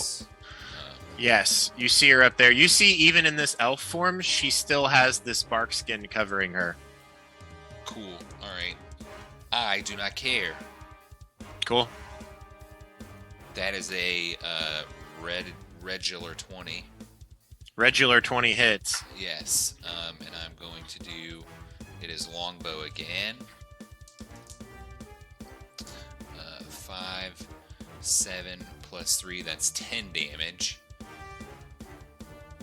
That'll hit. Or that's damage. Yes, that's damage. Yes, that is damage. Okay. And then can I guess, bonus action, hide behind this statue?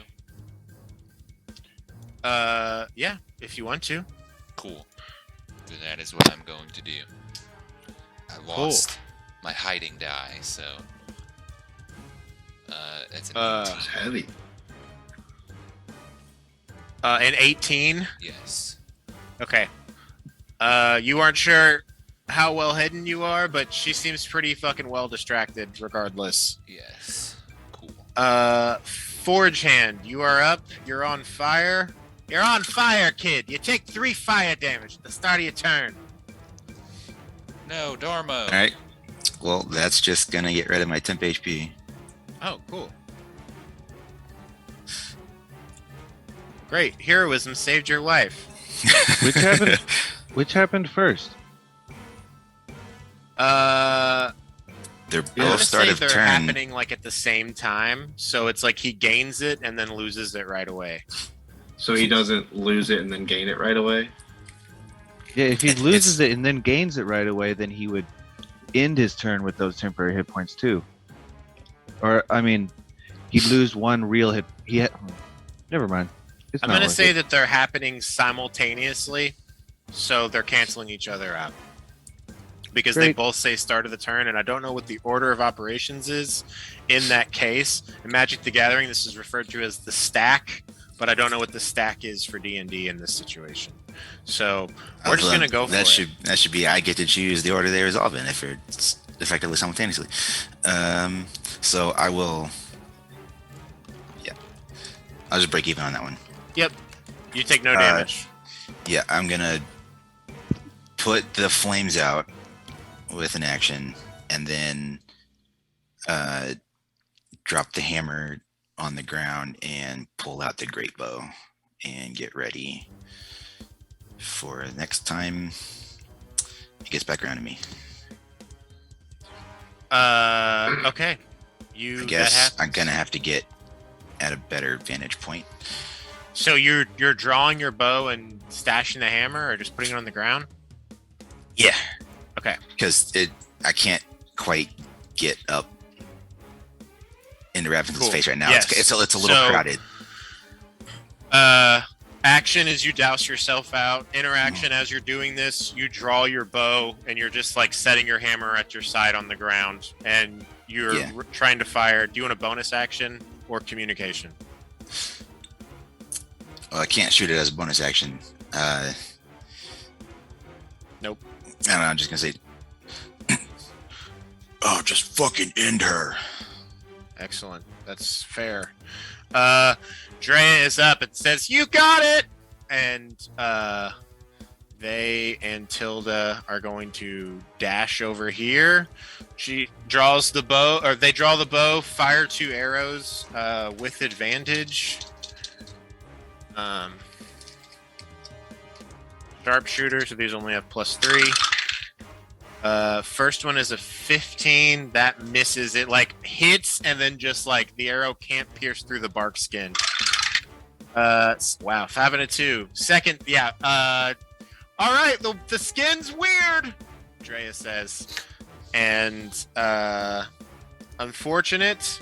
Here we are, moving along. Beery, you're up. Okay. Beery has been in and out of consciousness, not having a great time. She stands up from prone. Yeah, there's this just potion just all over your face. She kind of looks around and like Just for empty her, bottles. time slows down a little bit, and she just finds an inner sense of peace and will use her channel divinity to use Balm of Peace, where she gets to move 30 feet without provoking opportunity attacks, and anytime she moves within 5 feet, she heals 11 hit points. So I'm going to get everybody in this by going 5, 10. You can avoid me. Okay, I mean, I think I can get you anyway. I don't need it. I'm full health. I am also at full health. If you don't want to waste movement to come toward me. You see I can get Corpse everybody. Grinder, or I guess Corpse Grinder isn't even that bad, is he? Has he been hit at all? 4 from Okay. like not this battle. You, BB, Jormungandr, Drea, and Corpse Grinders, and seem to be the worst off in here. And Garoth. Cool. I will say, since Jormungandr is so huge, you're not going to be able to cross through this middle part. You'll need to go like up and around, if that's Okay. alright. Yeah. But starting here still gets Corpse Grinder. Yeah, for sure. So I'll go So Corpse Up and Grinder, you get around. 11. BB That's- gets 11. 20, Jormungandr gets 11. 30. And Garoth gets 11. Drea and Tilda both get 11. And then I'll say the Luxodon word for peace, which is. Nope, I can't make an elephant sound very well. Yes. That's the word, and healing word myself. Oh, Nice. cool. All End of right. turn. All right. Be sure and add your bonuses to the healing. Yes. Cool.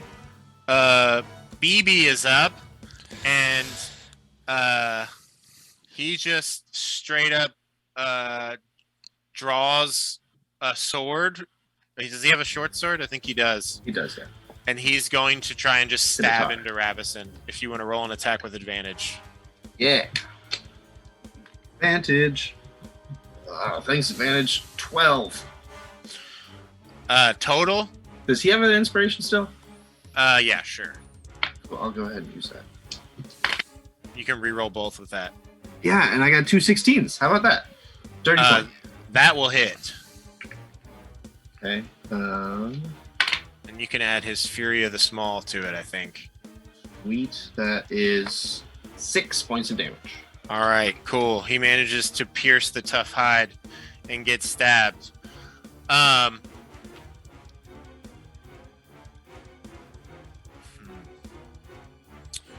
no. I don't know that BB's going to do much else. I don't know that there's much else that he can do. He's going to just try and move over here so he's less likely to get knocked unconscious again. And end of his turn, Ravison is up. From this corridor, a moonbeam just comes dragging out. And it's going to land. Fuck it. Just here. That was the action. Her communication is she just starts laughing and there's just this insanity, and it just and it is Skywatcher's turn. Actually, end of her turn, I'm going to invoke the Stone Rune and force her to make a Wisdom saving throw. Oh. All right. Wisdom save. Okay, this is a good one for her. What do I need to Oh. beat? 13. Come on, just get in that one. Just get in that one. 13. All right, she's got a +9 on this. So Come she on. needs to roll Come on. a That one. 4 or above, right? Yeah. So 15% chance for this to work. Okay, No here pressure. we go. What do we get? I wanted the die to roll. I guess I turned that off. We got a 12. She All shrugs off the effect. As you activate your stone rune, it doesn't seem to be able to sink in. And part of it, you wonder if is it just like the madness of her mind right now as she's like screaming like this. Skywatcher, at the start of your turn, I need you to make a Constitution saving throw for Jormungandr. Okay.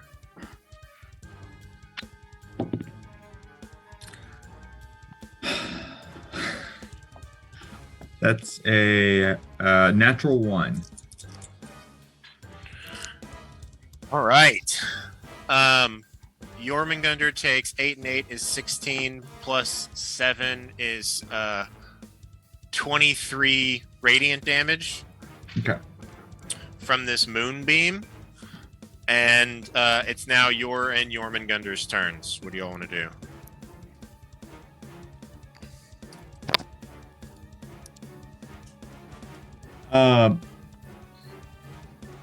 Did she break out of the grapple, or?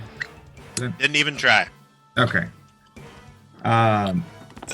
She just pulled the moonbeam over, and now like even she is baking in this moonlight. Oh, she gets hurt by her own. She will at the Moonbeam? start of her turn. Yeah. Okay. Do you know how many rounds we've done since I activated my moonbeam? I think we have 3 left, if I count it. Yeah, there are 3 left. You're correct. Okay. And that moonbeam, I can't see where it is. That's It less than is 60 feet away, right? out here. Oh, I guess I can kind of see where it is, actually. Yeah, I think so. I mean, there's a little measuring 25, tool here. Let's 30, just snap to 35. you. Yeah, less than Okay. 60 feet away. I am going to, as the direwolf, I'm going to, As your action. I'm going to move back a little bit, and I'm going Okay. to move the moonbeam on top of Jormungandr and Ravison. Ravison. Yes. All right, we got a double moonbeam situation over here, folks. Double I assume that you're moonbeam. putting it in such a place that it's not going to hit. I'm trying to. Yeah, sorry. I'm trying to get it so that it would be. The edge of it would be Not hitting corpse like grinder. basically. I moved back to create space so that it can be overlapping over where I was and not hitting anybody else except for. So like right there. Yeah. Cool. Okay, she'll take damage from that at the start of her turn, from my understanding of that spell. Also, my understanding. Jormungandr's turn. He's going to constrict again, I suppose. You know, I guess he'll also he'll need to make a save against your moonbeam. That's a good point. Okay. That's what DC. I need to pull this back up. It would be your DC, so I think it's 16. Oh, it uses mine for your Yeah. Jormungandr? Okay. No, well, it's your spell save DC. It'd be his con save. Oh, my spell save DC is 14. Unless I have this calculated wrong. It should be increased, like I had texted you about from that I weapon that you got. Yeah, it was 13. I did +1. Oh, okay, cool. Well, then, yeah. Apologies. Yeah, it's 14 then. Okay. I had thought it was higher. My bad. He got a 6. That fails, so go ahead and roll 2d10 damage against Jormungandr. All right, sorry, buddy. Where's my D10? There it is. That's 8. Not Okay. Too bad. All right. What would you like him to do with his turn? I'm gonna have him constrict. He's already doing that, so I think it just roll an attack with advantage. Yeah, I mean, I assume the constrict is like just tightening around it or whatever, right? Yeah, for sure. That'll be 18 to hit. That will hit. All right, and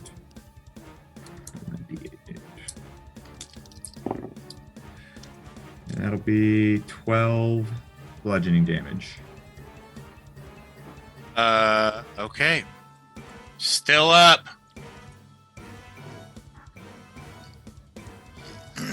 And still constricted. Jasper, you're up.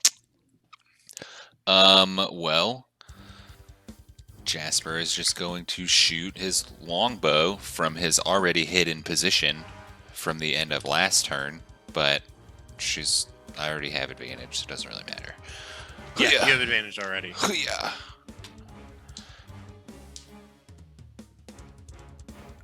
Uh, 22. Wait, hang on. I don't need it, but I have the emboldening bond still. 25.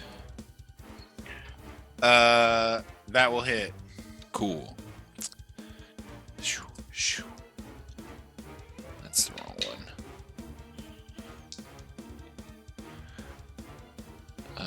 1, 4, 8 damage.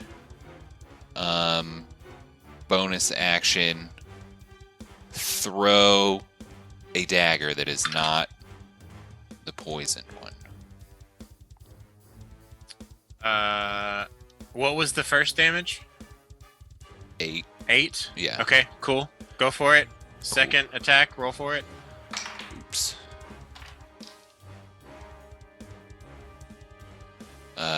24. That'll hit. Cool. 3 damage. Okay.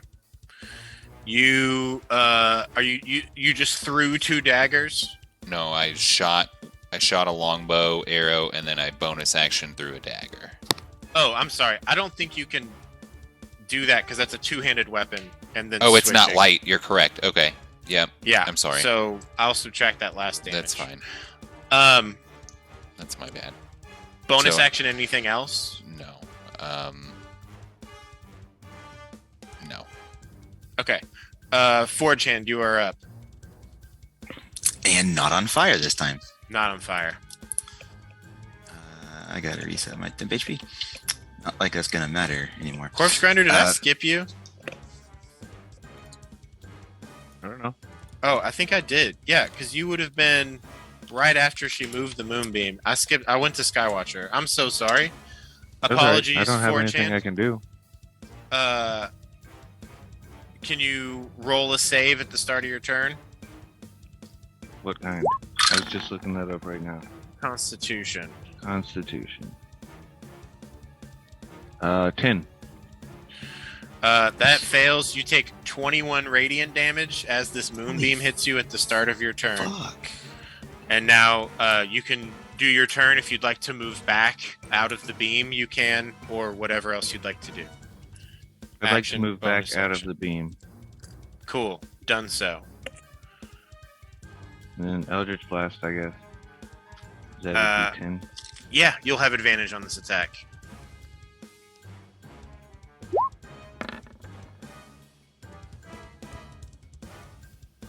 Yeah, 24. that'll hit for sure. 6.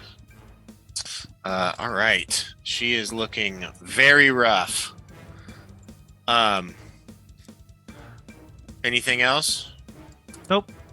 Alrighty. Forge Hand, you are up. All right, just pulling back on the great bow, unleashing ginormous arrow at her. And that is a 24 to hit. That will hit. And that is going to do 13 damage. Excellent. So, with her totally wrapped up, BB has come in, stabbed her, or attempted to do so and run back. This moonbeam's moved over. Another moonbeam's come in. Corpse Grinder, you attack with this Eldritch Blast, impacting her. Skywatcher, you move your own moonbeam and begin to sear her. Jormungandr squeezes tighter. Her face is starting to darken from all of the blood being squeezed out of the rest of her body. Jasper, you fire off your longbow. Next to you, Forgehand with an even bigger longbow fires that off. She is looking so close to dead. Freya is up, pulls out the bow, is going to go for attacks non-sharpshooter. That will hit. That will miss. Wow, that's a really bad roll. This 10. She is on the edge of death. Beery, it's your turn. She is knocking on death's door. I will take out my runestone and hold on to it real tight, and I will cast Calm Emotions on her. Okay. Even my enemies deserve a peaceful death. All right. Fucking Beery. Calm Emotions Oh, Is- I forgot to have it pulled up. Son of a bitch. is a spell that is a charm Charisma effect. saving throw. Yeah. Or is it a...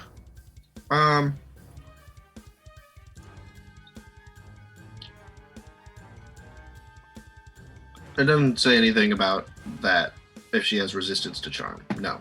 You can just suppress a charmed or frightened effect. She fails. Oh. You see that there is just peace that washes over her. No longer hostile towards us. It is BB's turn. Is it gonna be BB that does the final hit here? This seems completely unfair. Yeah, really good for his ego. Do you all want him to go for it? No, of course, yeah. It's Yeah, I didn't know. just Okay. doesn't quite feel earned. there's a slight twinkle in Jasper's eye. Jesse, go ahead and roll for BB. We'll see if he can hit. He has advantage on the attack. 2 17s. 2 17s. All right, Yeah. that'll hit. 7 points of damage. BB, in this moment of all of you all ready to just fully destroy her, draws his bow and he says, "This is for Bash." And he lets the arrow go and it just hits her right in the throat, and blood immediately just starts pouring out because of all the pressure. It acts as a bit of a spout, and her eyes roll back into her head, and blood is pouring out of her mouth and this hole in her neck. She's making death saves. Do you all would She's not making them for long. the moonbeam fades? Skywatcher's moonbeam strikes her, and she immediately takes a death save fail. And then Sky- Jormungandr could damage her again, right? Yeah, or no, actually, it's before that. Corpse Grinder, it's your turn. Do you want to do the finishing touches? Because I took that damage, I'm not even gonna roll my concentration saving throw. So, Forge Hand, you don't have any more temporary HP. Once the spell is over, it disappears. Eldritch Okay. Blast. Okay, roll with advantage. Natural 20. Plus Oh, 5. man. That does it. How do you want to do this? I'll hold my hand up in like a ring of light, like in Doctor Strange.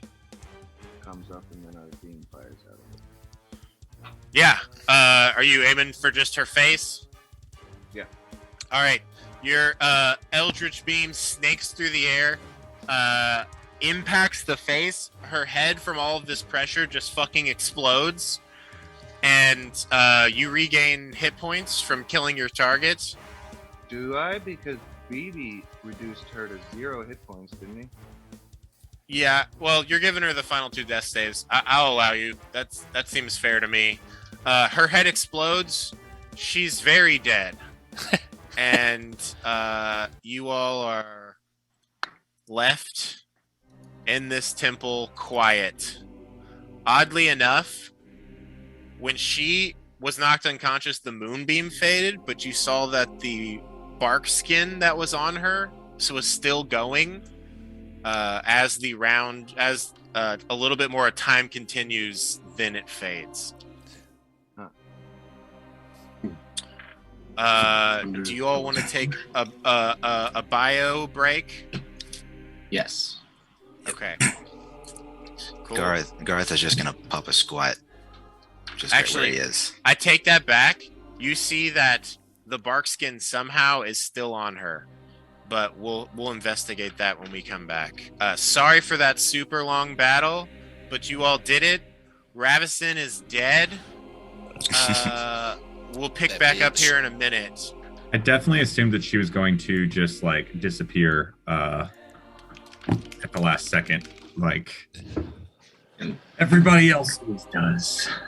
Nope, you got this one. Sweet. Cool. Yeah, we'll pick up back here in a minute.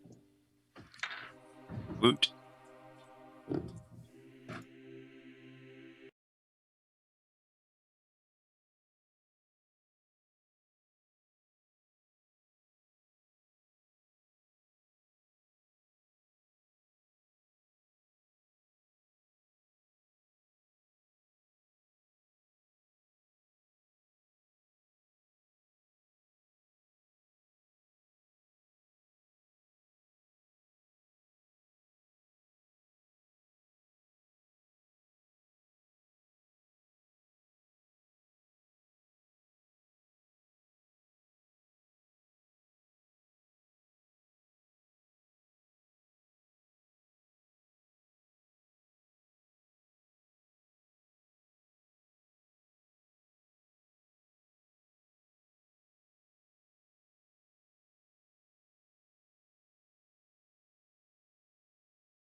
Yeah, I'm here. Excellent. As BB fired that final arrow and Corpse Grinder blew up her head, the Jormungandr might back up or like let go of her. She drops to the ground. You see that, her body is a broken mess. Her head is gone. There do look to be a number of significant items on her body. Both of these doors seem to still be open. What would you all like to do? What do you all say to one another? We can pick up back in the situation. Is everybody okay? Does Yeah, anyone need any good. healing? By the way, in case it's not clear, I'm gonna drop the moonbeam.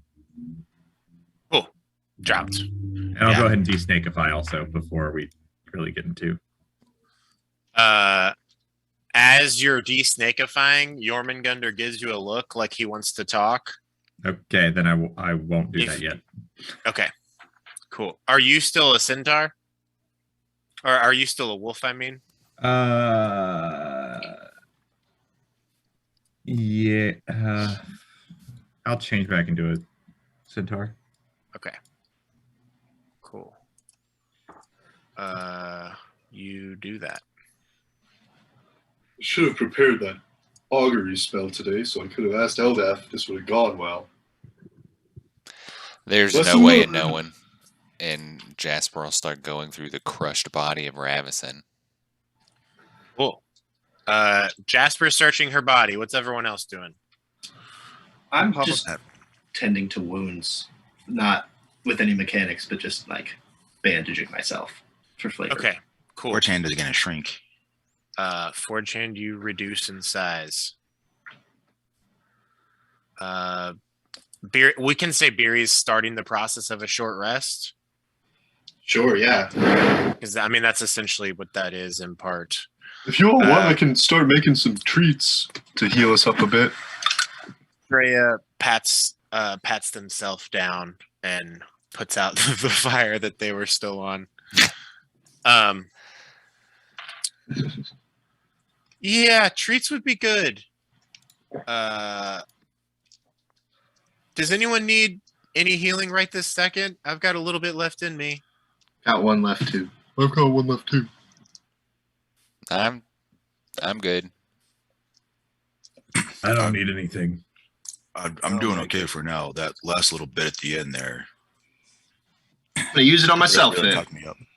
Cool. But by all means. You do that. Yep. You got to put on your oxygen mask first. Oh yeah, your channel divinity healed a lot of people. Mhm. Okay, Corpse Grinder, what are you doing? Detect magic. Excellent. You see as Jasper is going over this body that there are a number of magical objects that are on Ravison. And you two together find a ring that she is wearing. This while she was fighting, you could see it on her finger too, and it glowed, gave off a little bit of a glow every time someone was striking her. It is incredibly simple looking, like it seems so mundane in its build, like so simplistic that if you didn't have the spell on, you might not even notice that it was magical if it weren't glowing during the battle in addition to now. So you have this ring, you're unsure of what it does. You see on her also, her boots are magical. They look to be made of leaves. The shield that is on her back is magical. The long blade at her side, the long sword, appears to be magical. You see the armor that she is wearing appears to be magical. And yeah, that's what you find to be magical in this room within that range. Is it leather armor? No. It is not. It is layers of what look like enchanted leaves, vines, mosses, and barks. So if I just write down Ravisson's armor, you're gonna remember. Yeah, when we for try to sure. sell it When or you whatever. all check it out, if you all want to examine these objects and see what they do, I can give you some more info on them. But for the time being, Ravisson's armor, Ravisson's shield, Ravisson's boots, Ravisson's sword, Ravisson's ring, Jasper on her, searching her body. Besides those things that maybe Corpse Grinder points out, you find a holy symbol to Auril. That's a little bracelet that she's wearing.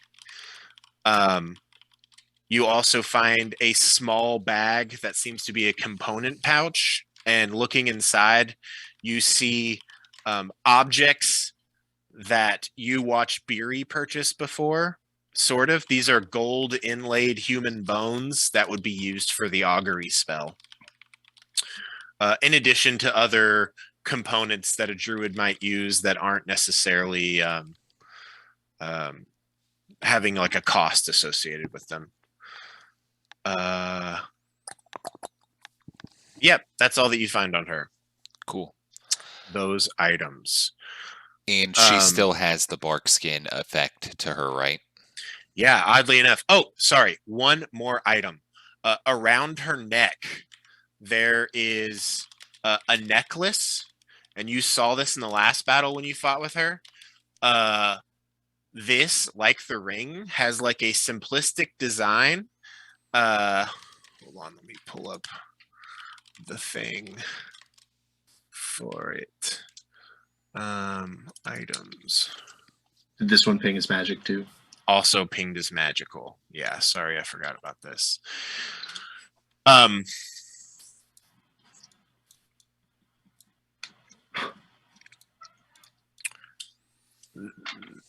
This is a simple chain, and on it, on the actual like charm of it, it looks like there's a half circle, and one half of the circle is metal, and the other half of the circle appears to be a glowing disc of energy.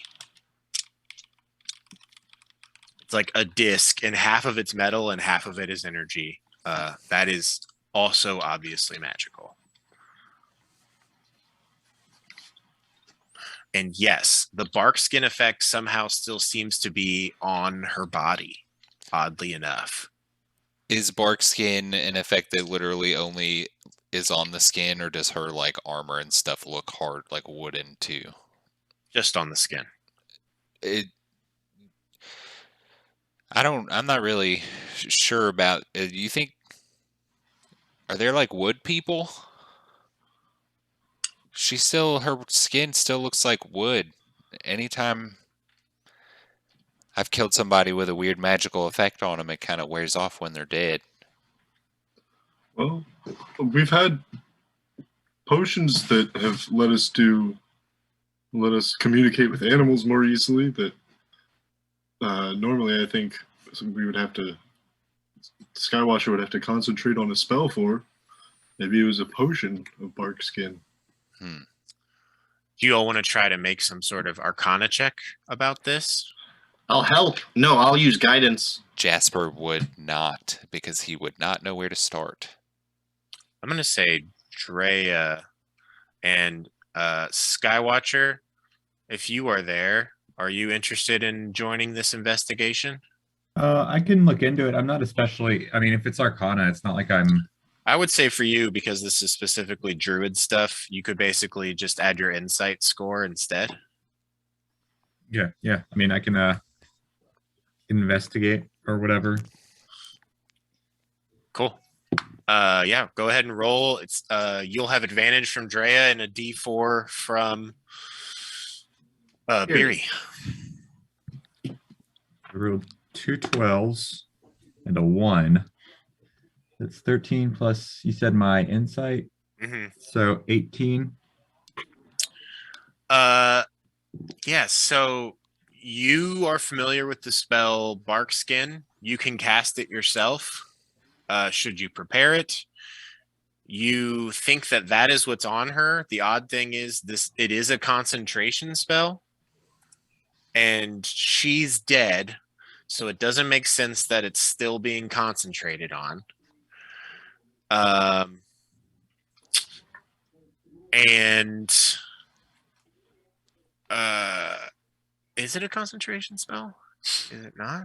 Am I wrong? It is concentration. Okay, it is a concentration spell. Yeah. It's weird. It doesn't make sense that it would still be on her when she's dead. And I think with your 18, and you see that there's that odd necklace around her neck, you think that that necklace is somehow connected to the fact that she still has this barkskin spell. You don't fully get it, but you think those two things are related. That's why she had two concentration spells up at the same time. Yeah, kind of odd. I'll express that knowledge or that insight. Well, as you're saying that, Jasper is just starting to remove all of her shit.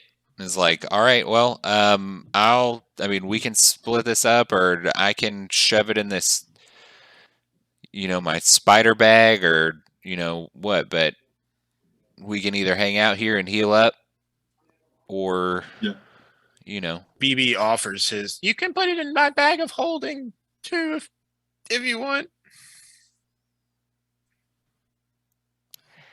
He's just gonna go try to pawn it off later. Yeah, Jasper. You can hold on to the bag. I don't care. No, you can hang on to it, and we can add that stuff to his inventory. To who? To BB. You're okay. Cool. All right. You're giving BB the Jasper stuff we found? Yeah, Jasper gives him a very intense look as he's handing this stuff over. But he's giving you an intense look back. Yeah, and just putting these things in the bag. We'll get these items checked out later. Well, if we're gonna take a little short rest here and I can make some treats, maybe a couple other folks could spend some time with those items and learn what they do. I mean, yeah, we can do that. Which ones are y'all most interested in? I think that we should make sure the rest of this place is empty before we're taking a rest, Drea says. Sure. Well, I'm not going first, so not it. I can go first. That's fine. Can I puts her talk to finger on her trunk. Can I talk to Jormungandr while we're? Yeah, you cast Speak with Animals. You wanted to talk? I felt like you wanted to talk to me. I did. You have done a great deed this day. Ravison was a plague upon this land. Well, it was a group effort, but You I did shall. do most of the work. You're right. You will be rewarded for your efforts. Thank you. And he leans forward to be a staff again. Cool. Thanks. You're welcome. I just wanted to tell you that. All right. What's the reward gonna be?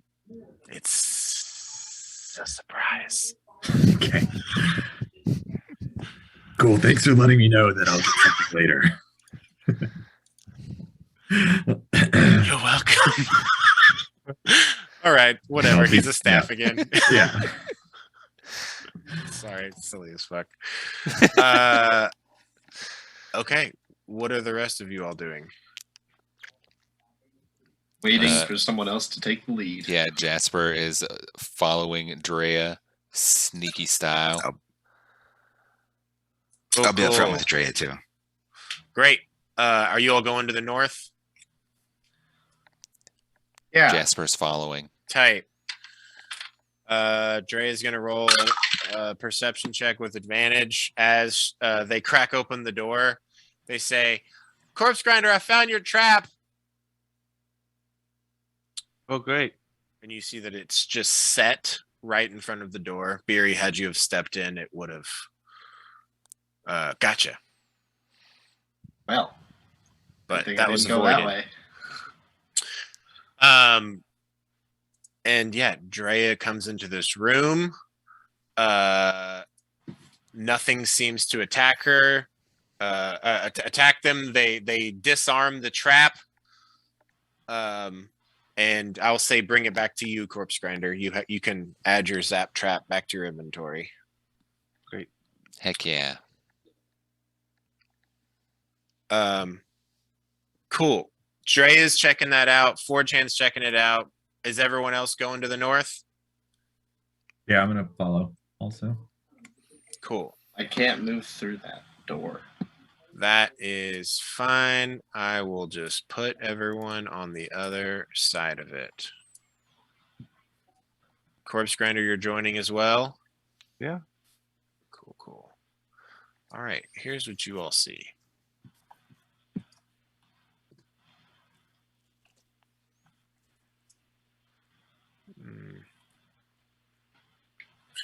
This circular chamber has an intricately carved dome ceiling about 20 feet high. A beam of light shines down from the top of the dome, illuminating a rectangular stone sarcophagus.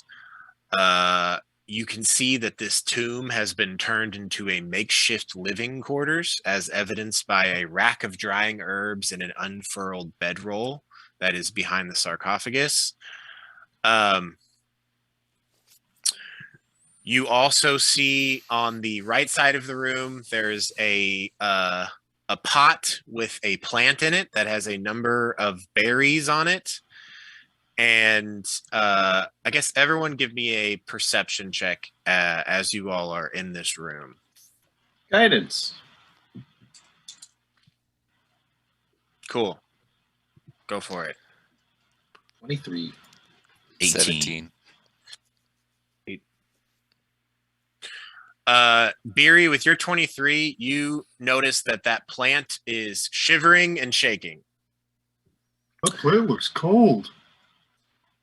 And I would say you can also see that nestled around the plant in the pot is a necklace that is half a piece of metal and half a glowing disc.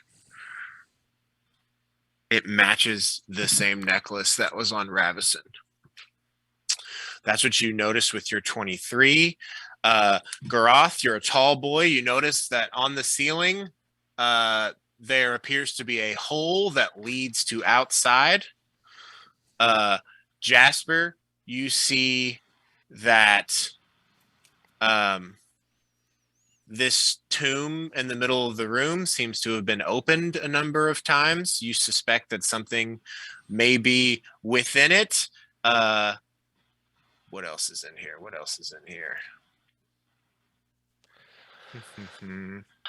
Did Sinar come with us?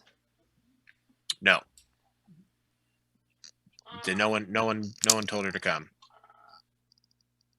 Just chill here. We've got enough sidekicks. The contents of an herbalism kit are spread across the top of the sarcophagus, which seems to have been being used as a work table. There is a smell of decay coming from within this within this sarcophagus, and yeah, I guess that's what you all take from all of this as you're taking in this room. Beery, with your extremely high check, I think you realize that this plant that's in here seems to be more than just a normal plant. Yes. Can I look at it closer? Actually, Drea, can you come over here and help me look at this? Yeah, Drea comes over and pokes it, and it goes, "Ow! Oh. Hello? Hello! What's your name? My name's Goodbush. What's your name?" is that Bedbush? Good bush. Goodbush. Goodbush. Nice. Oh, I want it. My name's Beery, and this is Drea. Hi, Drea. Well, what are you doing in here? I'm just hanging out. I was concentrating on a spell. Oh, you can cast spells. Nope. What? Can you hold spells? With this necklace, I can just concentrate on a spell that gets passed to me. Oh. That's cool. Is Ravison dead? Can I make an insight check and see if he would like Ravison to be dead or Yeah, not? roll an insight check. 19. There seems to be a bit of hopeful anticipation to this answer being yes. Yes, she's dead. Oh, that's great. She was a real jerk. I'd agree. I've just been hanging out here. She sometimes comes over and eats my berries. If you eat one of these berries, it'll feed you for a day. Do you want a berry? And he leans Jasper forward. is gonna connect to this shrub. This Okay. what the? He's just like, what in the hell? Oh, I mentioned two other things that are in this room. You see, a mithril and ironwood harp, and a staff that appears to be made of agate.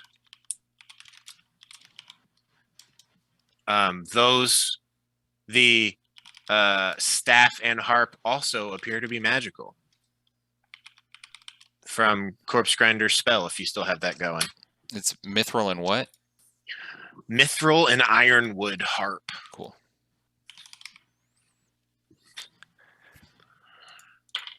Did you say something to the bush? No, Oh, no. He's just trying to like. Is it thinking? Yep. This seems to be some sort of smart bush. One might even call it an awakened shrub. Oh God. Oh. It Can sort of pops move? out. Yeah, it pops up out of this pot, and you see it's got little roots that come out, and it gets out and waves to you all and says, "Hi, I'm Good Bush. What's your all's name?" How big is Freaks out it? Garth. Freaks out Garth. Hammer lights immediately. Just It's okay. It's Oh, okay. no, fire kills me. Please don't. It's a small plant, so I'd say it's probably close to the size of BB. It looks like if you took like a small shrub and let it woke up, and I would say And it woke up. it's got little eyes and a little mouth, and yeah, all these little tendrils. And I guess I will resend this pic Like of huh? I want to keep it. Yeah. I want to. Good I want to bush. take it to the inn. Would you like to come to my house and eventually, travel with So- us for a little while? Showing you all this handout again. This bush that's next to her, that you- appears to be this bush. Wow. Yeah, I'll go wherever. I don't care. Ravison's dead, so that's super cool. She just keeps me around so I can concentrate on spells for her, and she eats my berries every once in a while, but it doesn't sound like she's gonna be eating my berries anymore. Oh, Je- she won't. May I have a berry? Absolutely. Jasper will. Does it look like a poisonous berry? It reminds you of the berry that Bola gave you in the cart however long ago. Nice. But it's a bit like darker bluish purple. Do you take a bite of it? Yeah, if it reminds me of that. Yeah, for sure. It tastes like the best combination like grape blueberry that you've ever had, and you regain a hit point. Wow. And you feel full for the day. Dang, that's a tasty berry. Oh, I'm glad you liked it. Well, I mean, you could come back with us if you want. We could give you someplace safe to stay. Yeah, roll a persuasion check. I'd say advantage with Beery. Persuasion? Yes. Good. Because that is a 23. Yeah, that sounds cool. Awesome. Yeah, if someone else puts on that other necklace, I think they could send a spell to me too if you want. Or someone else. I don't know. That would be very helpful. Yeah. Thank you. My house is really nice and warm. I think you'll like it there. You look kind of cold. Oh, I was just scared. I thought you guys were going to kill me. Oh, okay. So you like the cold then? I mean, I'm indifferent. I could probably go for some warm. Okay. Not Well, I cold. just know certain plants are usually accustomed to certain climes, but I'm glad that you're adaptable. Oh, yeah. Is there anything else we want to do in this room? Or should we go check out that other tomb? It looks like this sarcophagus has been opened. Maybe she's hiding more goodies in here. And then I will attempt to lift it. Cool beans. Let's go ahead and just roll me an athletics check. If anyone wants to help him, you can take advantage. I will go ahead and activate the frost rune on my armor Oh, cool. for a little extra bonus. Yeah, for sure. The frost rune on the armor begins to glow, and you see like veins pulse through his arms that have this faint blue glow to it. 17. Is anyone assisting in removing this lid? I figured it wasn't stuck. Is it just so heavy that I can't shove it? It's just very heavy. Okay. Jasper is especially not strong. He'll just try to go for it by himself. Just as soon leave it undisturbed. It takes you a little bit longer than you're proud of, but you're able to slide this lid aside, and inside you see the decomposing body of what appears to be another wood elf.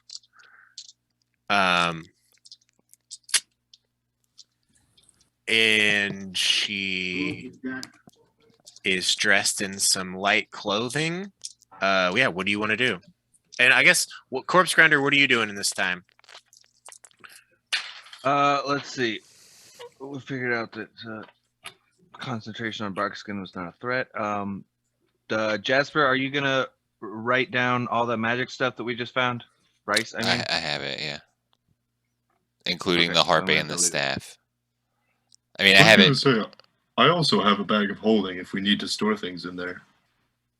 I've got some earlier party treasure and the moose head written down. Okay. So you've got the magic stuff, Mhm. Ravison stuff. There's also an herbalism kit if you want to add that. Cool. It's You just said in my there's a bunch bag. of magic stuff around here. I guess I'll check that out. The jade staff, or no, not jade, the agate staff that's leaning against the wall appears to be magical. And yeah, like I said, the harp appeared to be magical. I would say the necklace that is around this good bush seems to be magical as well. And as Forge Hand has moved this lid off, there's a glow coming from underneath the corpse that is inside this sarcophagus. Two glows, actually. It seems like there's something under the body. Two somethings.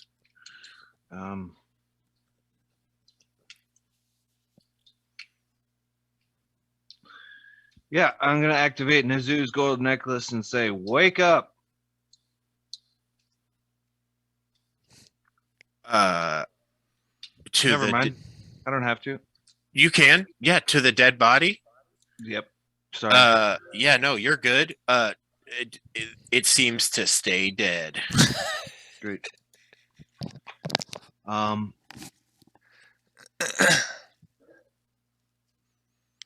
have no idea what didn't happen there. I guess I'll drink a healing potion. Cool. Skywatcher, what are you up to? I mean, kind of just observing this talking bush. Cool. I don't have any like specific, I don't know, specific goals and anything. All right, you're just I'm chilling. just following. I'm along for the ride. Do you The corpse grinder, tell us about the magic stuff under the corpse. No one's asked yet. Ready to hear about it? Yeah. Yeah. Okay. Torga was in a play. Hey, Torga was in a. Sorry, go ahead. That wasn't what I asked, but I am curious to hear that. I was asking if Corpse Grinder told us about the magic items that he saw glow from under the corpse in this sarcophagus. Yes. Cool. I will help retrieve those items.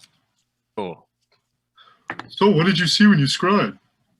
Looks like Torga's in a house somewhere. All her friends are there, and it looks like Burnus is unbothered by cold and has a blue glow in his iris like Skywatcher.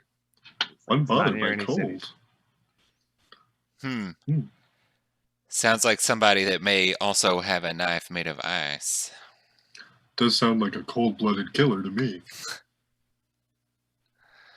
It looks like Torga likes to get really drunk or use something. So maybe that is a clue that we could use to infiltrate. But we're just gonna ask our gods about it whenever they ask us for a question.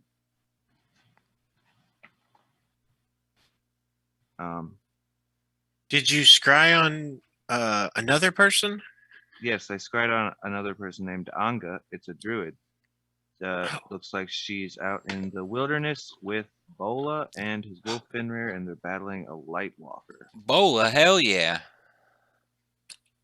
Lightwalker? Huh. That's right, Drea said there were lots of those. He's got it though, no big deal. Oh, you guys know Anga? Not Kind of. She's like a friend of a friend, I guess. Oh, cool. Do you know her? No, Ravison would just talk about her a lot. Apparently they're sisters, and she hates her. Ravison, or hated her. Ravison hated Anga. Do you know why? Anga, well, so Ravison worked for the Oreo, the Frost person, Okay. and so did Ravison's sisters, Vernus and Neela. What did you say that sister was named? One was Vernus and the other was Neela. They all worked for the Frostmaiden, but apparently Anga didn't. And so they want Anga to die. Ravison blames all of the Tin Towners for the death of Vernus and Neela. Because apparently they got killed by like hunters or loggers or something. And Neela's out in the woods as a banshee. Well, not anymore. We took care of her Oh, and put her Cool. soul to rest. and that's Vernus's body right there. And he points to the sarcophagus. Oh snap!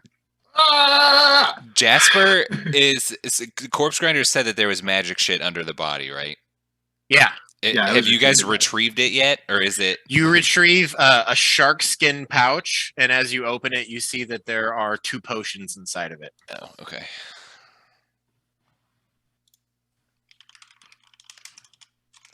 Ravison was going around waking up all sorts of beasts, and she was sending them to go attack people all over the dale to try and. She just said she needs to weaken the towns. She didn't really tell me much. This is just sort of stuff I overheard. Yeah. Okay. Yeah. She complained a lot that the sea monster that was over in Mayor Walden wasn't very good at following her orders. Jasper has his notebook out and is just like writing all this shit down on the pages in the very front where he started the murder investigation stuff. He's like, just Cool, like cool. feverishly jotting. Feverish jotting is occurring. So is Jesse in real life. That's Cool. insane. Yeah, Ravison was ranting about you all. She came in here as an owl, and she was like, "Oh no, they've come, and they're gonna fuck up all my plans. I have to kill them, but I need to rest and heal up first." And then so she sat in the middle of the room and started meditating. And then she was like, "Oh, I have to spread word." And she called out, and a few little critters came in here, and she gave both of them messages. She said, she told one, she was like, "You go talk to Neela and tell her to come here." Mhm. And then she said another one, and she said, "You go talk to Verna Moonstone in the Dwarven Valley and tell her that you all are a threat and might need to be dealt with." She said, "Equinox is coming, and you need to be destroyed." And then Well, she shoot. meditated for a while, and then she caught on fire. Well, before that, she was like, she casted bark skin, and she's like, "Concentrate on this, dummy." And so I was concentrating on it. And then she did a moonbeam, and then she caught on fire, and then you all killed her, I guess, which is pretty cool. So we could have company imminently. Oh, I don't know. I'll Oh, cover, wait. I'll Oh. cover the door again. Well, then one came back, one of the critters, which she started freaking out about. And she was like, "No, Neela's dead. She's really dead. She's not coming back." She was really mad about that.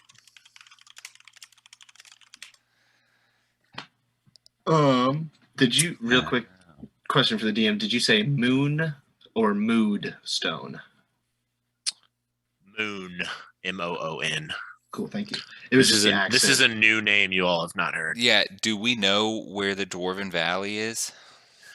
Yeah, I know where that is. It's Yeah, on it's the on way the map. to Calvin's Cairn from Bryn Shaman. Wow. Jasper will look at the map.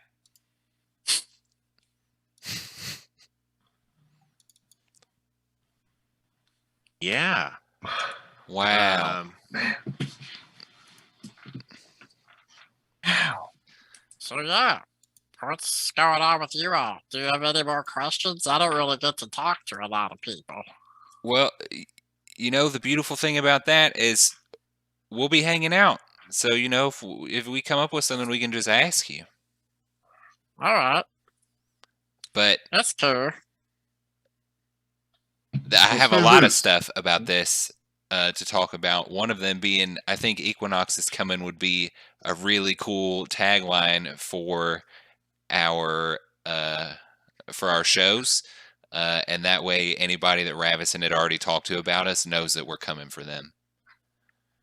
I thought of that too. Great idea. I said that at the end of one of our shows once. Oh, that's actually really sick. That's Well- cool. Let's make a conscious effort to embrace it. Yeah. You all play music? Wait, yeah. She came in here. She was like, I went and saw their show. It sucked. They all suck. She was talking about you all. She was like, I can play with it better than them anytime. And then she would sit around and play her harp. She wasn't really that good, but she was okay, I guess. You mean the harp that was over there? Yep, that's the one. I think we should incorporate this into our band. Absolutely. Cool. Very cool. You can't play music, can you? I can't, but I'm willing to learn. That would be really cool. A tree playing a fucking harp. That would be Just have a really bunch of sick. branches and roots. All right. Well, I mean, we can go check out that Y'all want other. any more berries? I'll take one. Jasper pats Always good his to try new tummy. flavors. Offers you a berry. That staff over there, Pointing to the agate staff. that's what she used to wake me up.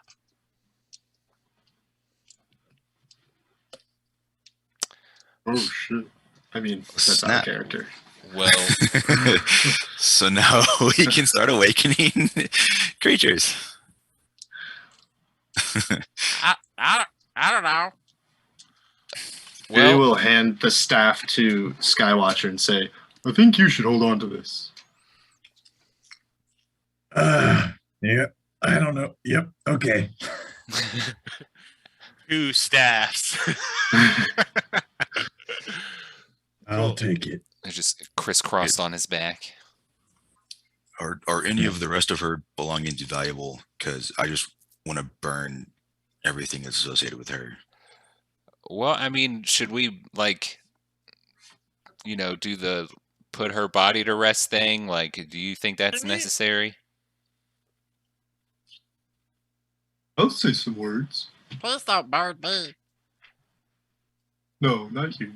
Oh, thank Lord. you. You're safe now. Oh, hell yeah.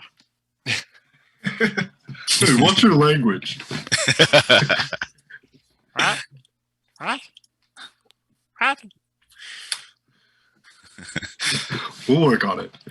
We should take him to the shrine and dip his roots into that shrine water. Oh, Here yeah. he is. This is our little good bush. Good. I was hoping that you all would adopt him. That's great.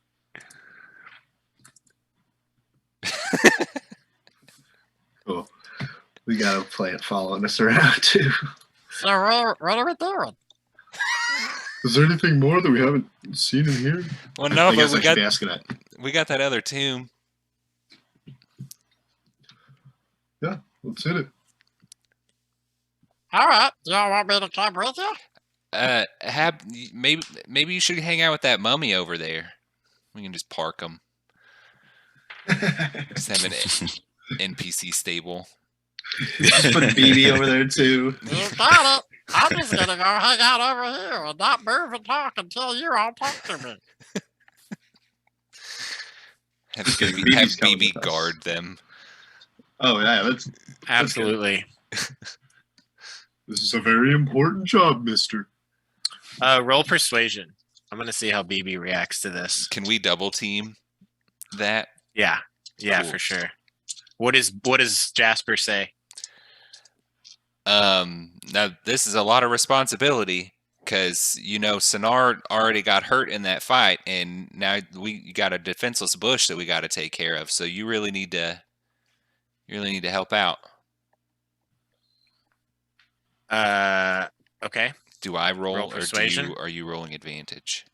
I rolled one already. If you want to roll one, you can, or I can roll with advantage. I'll roll. I got a 17. 21. Wow, nice.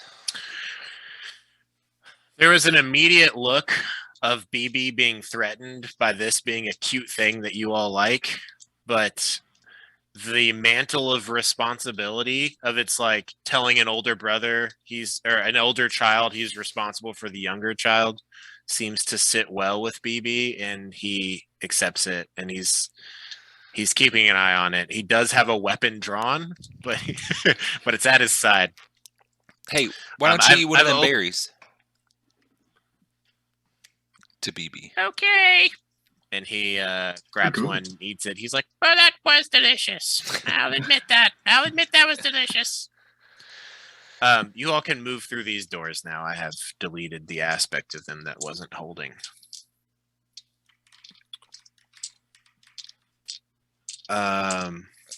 Did you want to say something over the body, Beery? I was going to do it after. Okay, cool. The tomb. All good. All right, so you all move south to this tomb? Yeah. Great. This circular chamber has an intricately carved dome ceiling 20 feet high. A beam of light shines down from the top of the dome, illuminating a rectangular stone sarcophagus. That's what you all see. It seems plain. It seems unlived in compared to the other room. Does the sarcophagus look disturbed like the other one? It does not. It looks like it's been sealed for a long time. Okay, I have a question. And we can leave this one alone. For the group. So, while we're here discussing away from Goodbush, so he said that Vernus was buried up there, which was Ravison's sister. Which is what's her face? Sonar's mom, then, right? Because Sonar said her parents were buried in here. Well, yes, but she's a mummy. And can you roll an insight check for me real quick, Barry? I'm starting to put it together. They disturbed the tomb, took her parent out, and put the body back. Maybe insight is dirty 20. You said it. Cool. And I'm not even gonna make you roll since you said the thing. Yeah, you think it's that? Know. Like, last Sonar knew that was where her mom was buried. Okay. Yeah. But that would have been an interesting twist if Sonar was Ravison's niece. No, not the case. But y'all, Vernus is the person in the caravan. Right. So maybe if one of Ravison's sisters came back from the dead, Neela, maybe Vernus did too and is under a disguise. If there is somebody that is trying to hurt the towns by murdering people in the towns with a knife made of ice that has a sketchy eyeball and is connected to Oral, I feel like we have a very good idea of who the murderer is. I think so too. You all just want to do one question tonight about that instead and not ask about the other people? Treya says. We could ask. We would find out either way. I might as well cover our bases. Everybody ask about one person. Yeah, if we even get, one of those dreams again. We might not have one. We gotta... I don't know. I feel like this shrub gave us an incredible amount of information. There's also the question of who this Verna Moonstone person is. Is that Vernus by another name? And maybe that's where the caravan's hanging out, in the Dwarven Valley? Just a thought. Don't have any evidence behind it. The Dwarven Valley's pretty far from here, so I think we at least are safe from something just showing up here, like Forgehand said.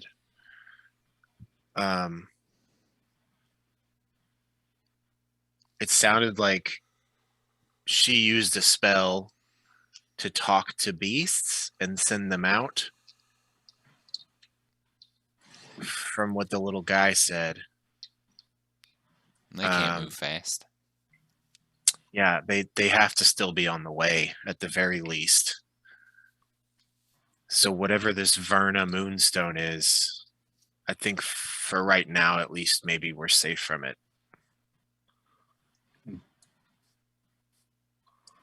Well, that's some good deduction. to hear.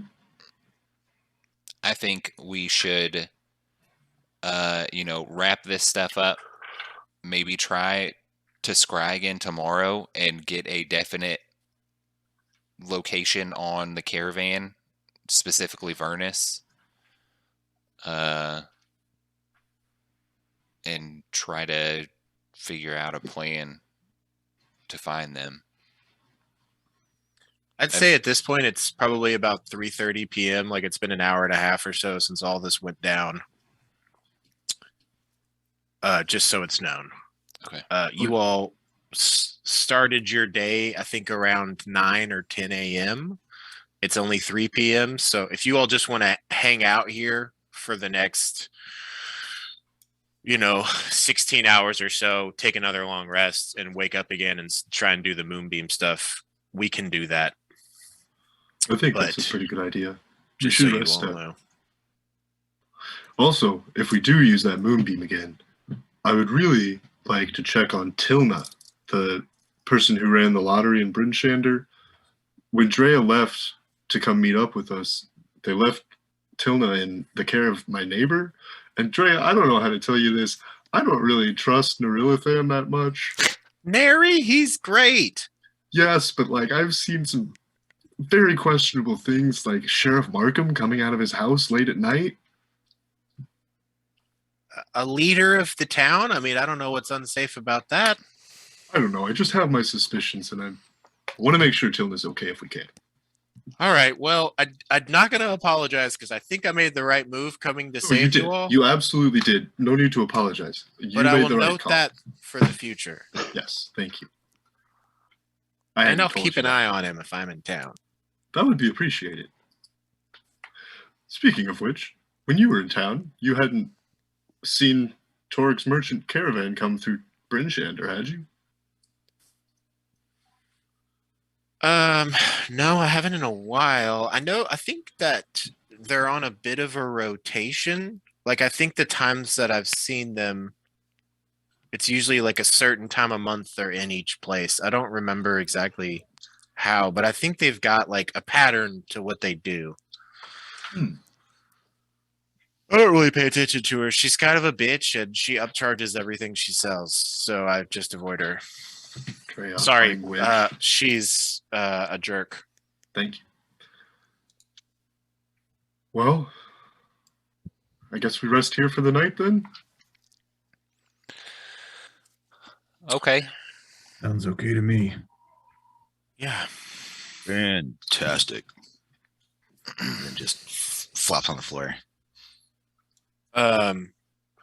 Cool. I will say, to gain the benefit of a long rest, it's going to take the day. Is there anything else you all want to try and do over the course of the next 8 hours or so in your time within here or around this temple area? I would like to spend time with one of these magical items and see what I can learn about it. Cool. Yeah. Which one? I'll go for the shield. Sweet. You spend some time examining this shield. It seems to be carved of ironwood. You see that there are a number of runes that are carved into its interior, and on the outside it's emblazoned with the large snowflake sigil of Oril. And I would say, after the time you spend with it, you realize that it is a +1 shield. Does anybody need a good shield? I've already got one. And it's got a much gotta better really symbol use it. on it. Fair enough, we could sell it. Cool. Guess I'll spend some time with this staff that I have, even though they already told me what Excellent. the bush said what it does, I guess. But I guess Jasper will Um, look at the boots. Okay, cool.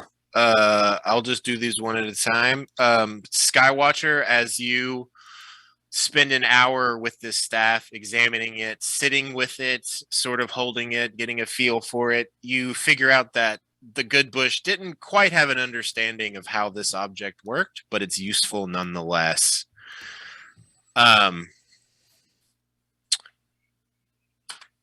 This is the object. It is an agate staff of awakening. It can be used by a bard or druid. While attuned to this, it acts as a spell focus, and it can serve as the material component of an awakening spell, which normally takes a piece of agate worth 1,000 gold.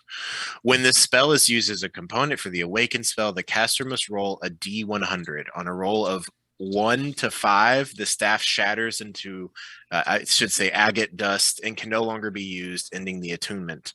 So 95% of the time, this thing works every time. While attuned to and wielding the staff, the wielder can cast Animal Friendship at will. While attuned to this staff, your wisdom score increases by 2. Oh, fuck. That is Curious why they Yeah. have you roll a D100 when they could just have you roll a D20 and count a failure as a 1. Same statistics. You know, life. So yeah, Jasper, you check out these boots. yeah. These boots are, like I said, made of leaves. They're of incredibly fine make. I'll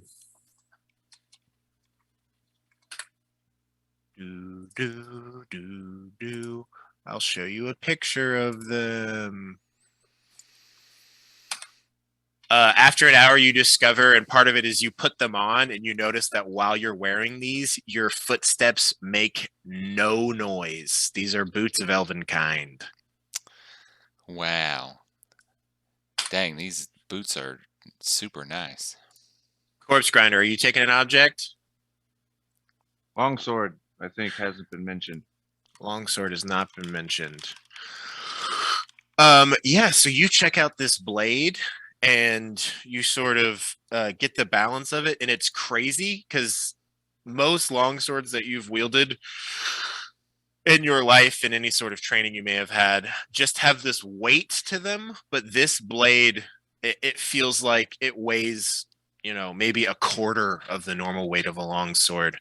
This is a +1 mithril longsword. It is incredibly light and easy to use, and as such, it has the light and finesse properties. Ooh.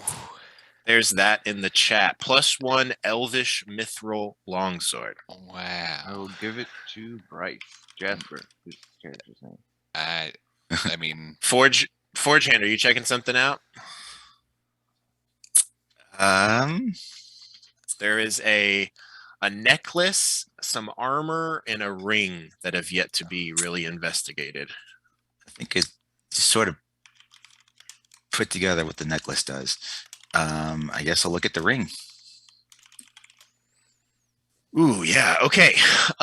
This one's actually going to require a check because it has, unlike these other objects, which it's kind of like you look at them and you're like, oh, okay, I guess I can get the sense of this after spending time with it. This is so simplistic that it's going to require just a bit of, we'll just make it a smithing tools check. And I'm going to say we can use your wisdom or intelligence plus proficiency. And because you have those super good smithing tools, you can add a +1 to this. Great. So that comes up to +4. Well, that's 11. No, wait, hold on. I'm using inspiration. Cool. I want to get better than that. Nope, it's an 11. That fucking sucks. This ring, what you make of this is that this ring could heavily benefit a magic user, but you think that for them to truly understand it, unless they made like a crazy good Arcana check, they would need to attune to it. This is hands down the most advanced piece of magical technology you've ever seen. Yeah, it's that, you know, And that moment of. And I'm wielding 3 strong, powerful, strong pieces of magical equipment already. So It's that mindset of like, oh, this is technology so advanced that it seems like magic. Like this might just be so like the most advanced technology you've ever seen, which is quite odd. yeah, I can't tell what this one is. But yeah, you do think it would likely benefit a magic caster in wearing it. Okay, that is those. Does anyone want to check out the amulets or the armor There's also the harp. and the harp? I guess I'll also check out the I don't know. Does Dre want to check out the armor? Oh yeah, cool. Drea will check this out. Drea spends time figuring it out and says, "Oh, this is like it's like chainmail, but for a wood elf. Like it's not actually made of metal, but I think anyone could wear this, even if you didn't know how to wear armor." And I will send to a chat. This is Druidic Wood Elf chain shirt. The armor is composed of layers of enchanted leaves, vines, and mosses. While worn, it provides an armor class of 14 plus Dex modifier, max 2. You're considered proficient with this armor, even if you lack medium armor proficiency. That's cool.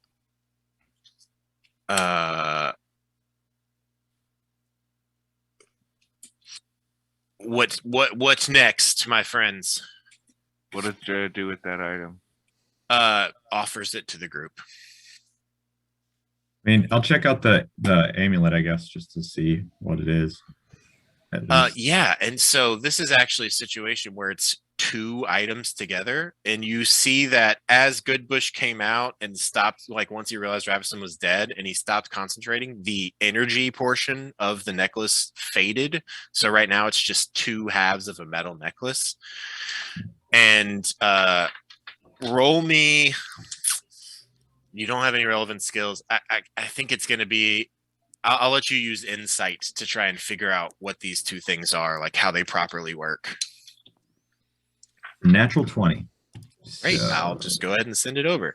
These are Alright. amulets of transferred concentration. These are two items that basically act as one. Two creatures have to attune to it to work. This item consists of two paired amulets, each forming half of a circle. Two creatures must attune to these necklaces for them to function. When one creature is attuned to and wearing the necklace and casts a spell, they can use their reaction to transfer concentration of that spell to the other person wearing the other necklace. That caster is no longer in control of the spell if it has any sort of secondary effects like moving things, and doesn't have to concentrate on it at all, and the spell still persists. Basically, she was pushing Barkskin to Goodbush, and all he had to do was just sit there and focus, and he could maintain that spell without issue, and she could cast her own next spell and keep concentrating. There's this. Pretty I cool. put it in the chat. If we don't want to do that with Goodbush, If we don't want to do that with Goodbush, it might be useful to give it to Forge Hand. I bet you could take some hits and still concentrate on a spell. I could do it too. BB says. I don't have any practice concentrating on spells though, so do you need to I'm be able not- to cast spells? It doesn't. The only one person needs to be able to cast spells. The other person does not, as evidenced by Goodbush. I can't cast shit.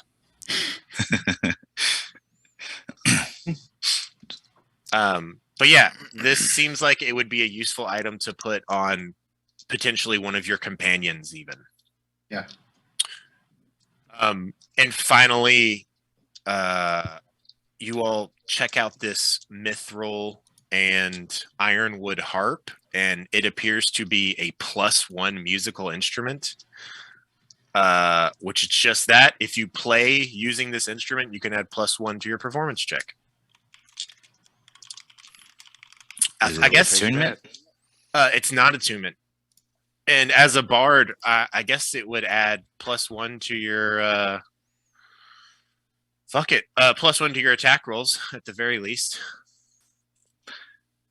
So, do you think I should take it, or do you think someone who's less proficient in playing music should take it? Maybe we'll just trade off when it's time to play a show.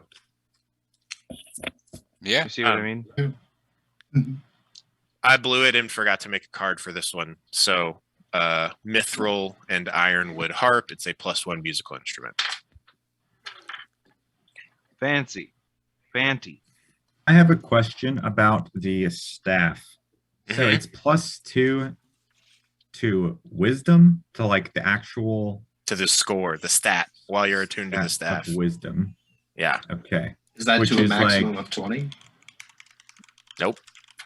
Good to know. That seems way better than the other stuff I have already that I'm attuned to, right? Am I wrong in thinking that that's probably a This better would thing? be you see this and you're like, this would be a fucking perfect druidic Like- druidic spell focus to use. Yes. Like I should get rid of the sickle that I just got. Well, I think yeah, I mean, however you want to do it is up to you. All right. Yeah, no, I you know. can It's you like- can decide on it, you know, you don't have to decide on it today. I probably won't, but I need to figure out. I'm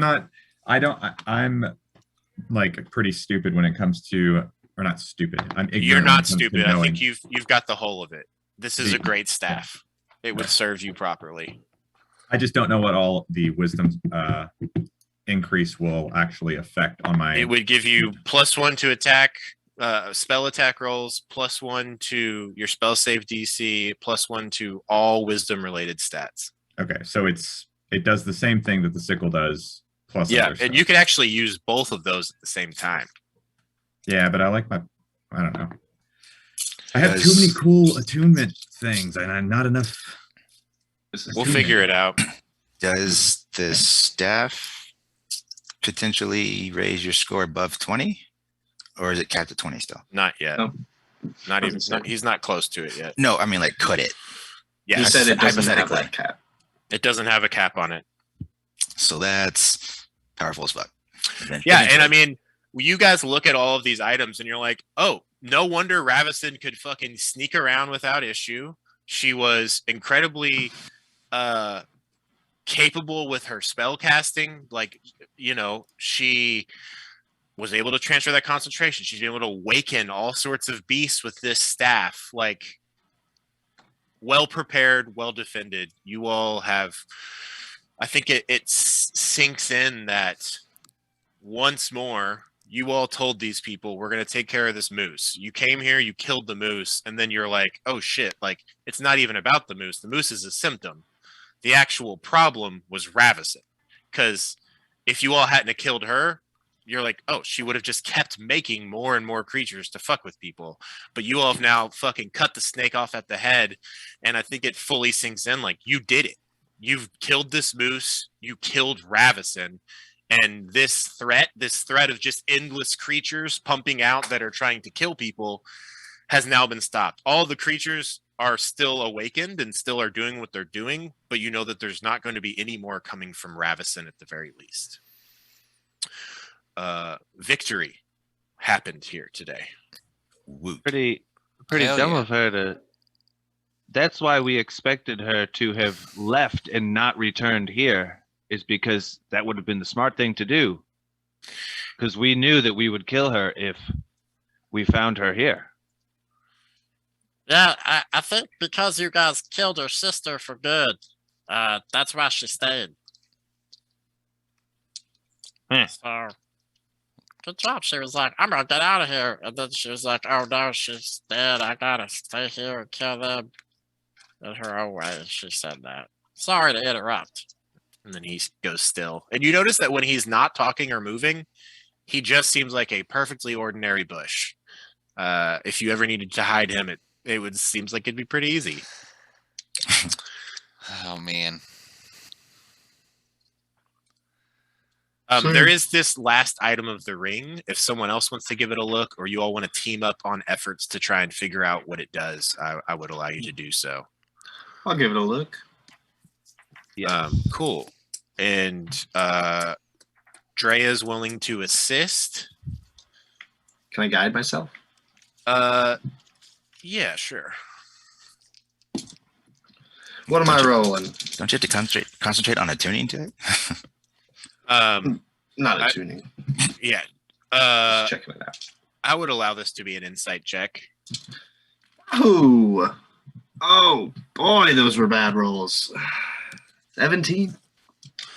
I will say, the simplicity of this object and the simplicity of those necklaces, you are like, there's a similarity here, and that whoever designed and manufactured one of these likely also did these others. And DC was 15. You figure out that, and it's part of you is just like putting it on and trying to focus on this ring. There is a power within this ring that would help any spellcaster be able to concentrate on their spells for as long as they fucking needed. And this is the Ring of the War Mage. It requires attunement by a spellcaster. While attuned and wearing this ring, you gain the following benefits. The benefits of the Warcaster feat, proficiency in Constitution saving throws, and the wearer's Constitution score increases by 2, which would retroactively increase your hit points. Wow. And that is That the is- final item. And that is the reason why no matter how many times you hit her, she could not Powerful. lose the moonbeam. I Powerful rolled as every single fuck. time. And it strikes you right away that you've never seen an item this intense, this magical, this powerful in your life. And this and the necklaces together, like there is a connection here that you're not sure what it is in the greater picture, but these two objects are connected, and the fact that she had them means something. So she was attuned to like 13 items at the same time? She was attuned to 3 items. So they're like the necklace and the ring have similar art styles on them that marks That- them as being similar. There is a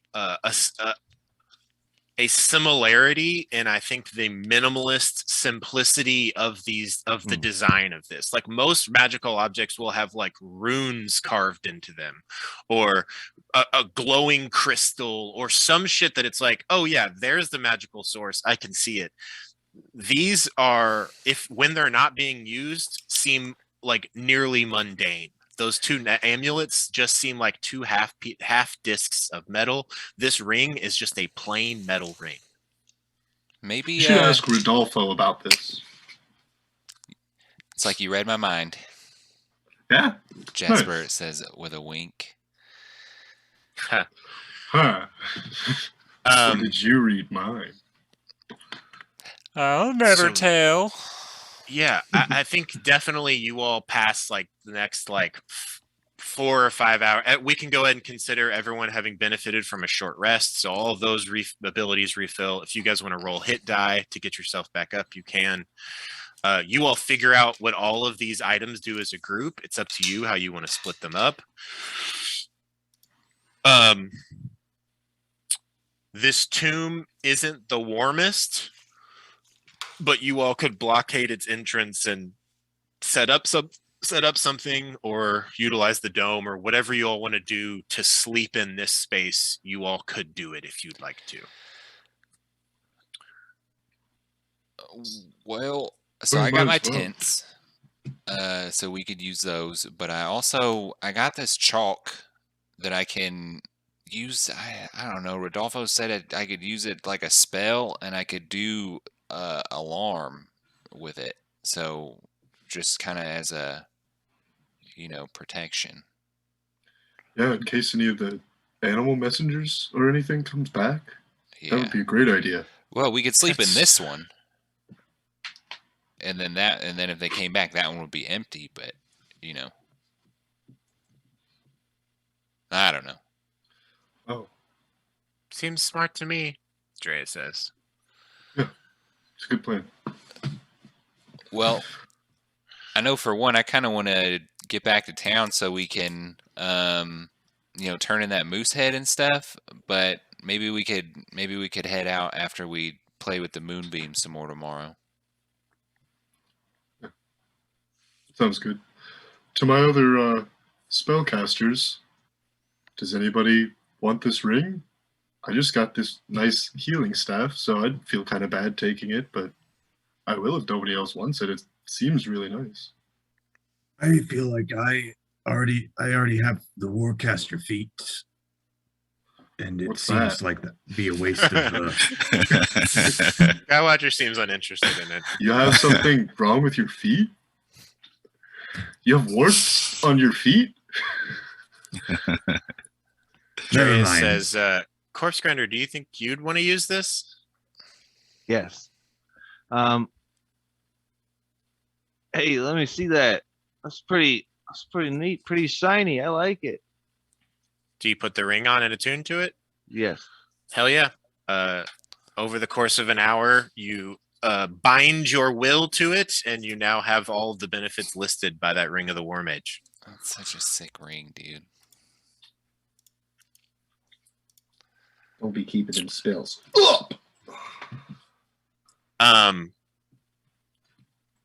Does anyone think that they would be better equipped to use the amulets of transferred concentration? Does that require attunement? Yeah, Yes. that requires 2 people to attune to them, because one person has to be the caster and one person has to be the receiver. Yo. Figure- You know, Ooh. you know what you Ooh, could do. yo. You know, I know what I could do. 2 blesses plus an emboldening bond. 3d4. Ooh.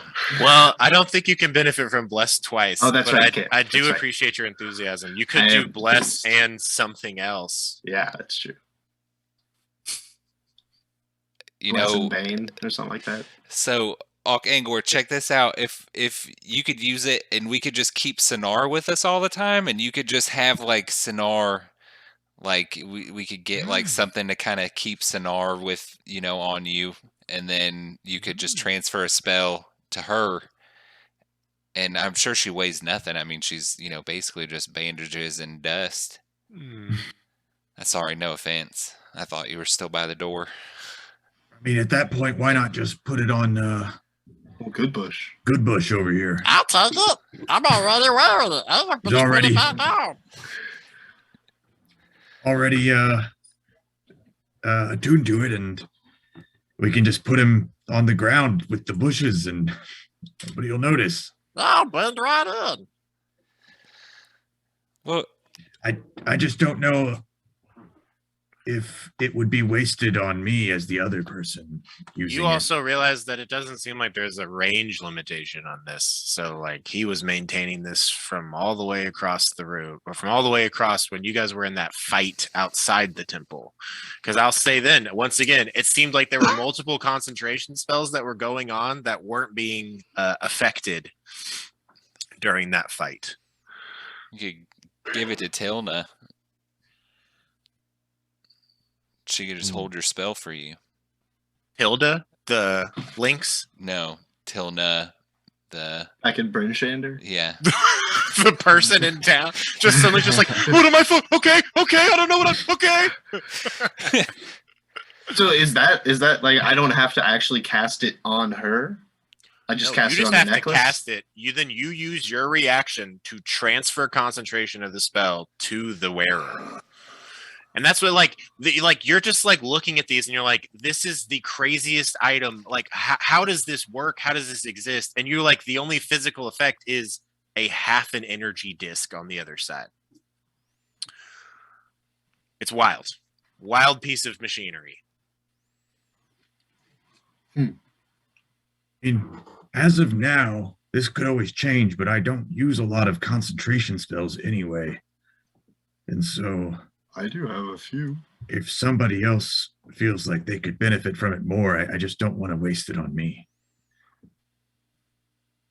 I kind of built my whole repertoire on it, only having to do one thing at a time. But there are opportunities I could use it, and I do have open attunement slots.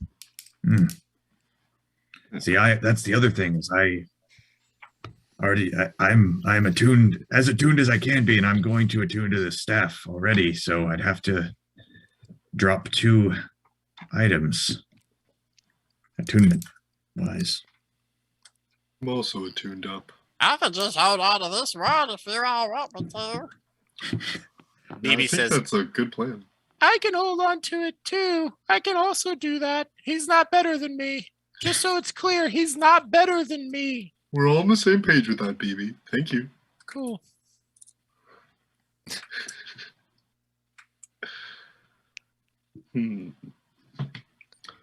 Well, BB, do you want the shield? Yes, I do want to rip off the front of this, though. Yes, please do. Okay. And BB for the rest of the night is going to be working on just like removing the faceplate of this shield, which seems to be an additional layer that was added on to what was this original shield. Gotcha. And if you want to add a +1 shield to BB's inventory, you can. Oh yeah, I didn't add And then factor that into the armor class. And I would just ask that you resend that sheet so I can update it on my end myself. Mhm. It'd be cool if you could do like a Google sheet for a character sheet. Yeah. Yeah, I Google don't know how PDF. they don't have that already. You just have to like customize like a spreadsheet. Oh well, this is really unimportant. Oh, one more thing. I will say you noticed while messing with Ravison's dead body earlier, and I'll say maybe you notice it now as you guys like do something with her body. Over the heart, much like Neela, is that frost-bitten snowflake that is matches the logo that's on that shield, matches everything you've seen of Auril. Not sure what to Tattoo? make of it, but it doesn't look like a tattoo. It looks like, you know how like if you frostbite skin, it turns black Okay. and deadens. Yeah. It looks like if you could brand someone, but instead of it being hot, it was cold. Like she got cold branded with a snowflake, like it was frostbitten into her skin. Cool. Yikes. Pretty Definite funny image yikes. with an actual snowflake, like just a tiny little thing. Yeah, this one's about yay big, but yes, just like the tiniest little snowflake for sure.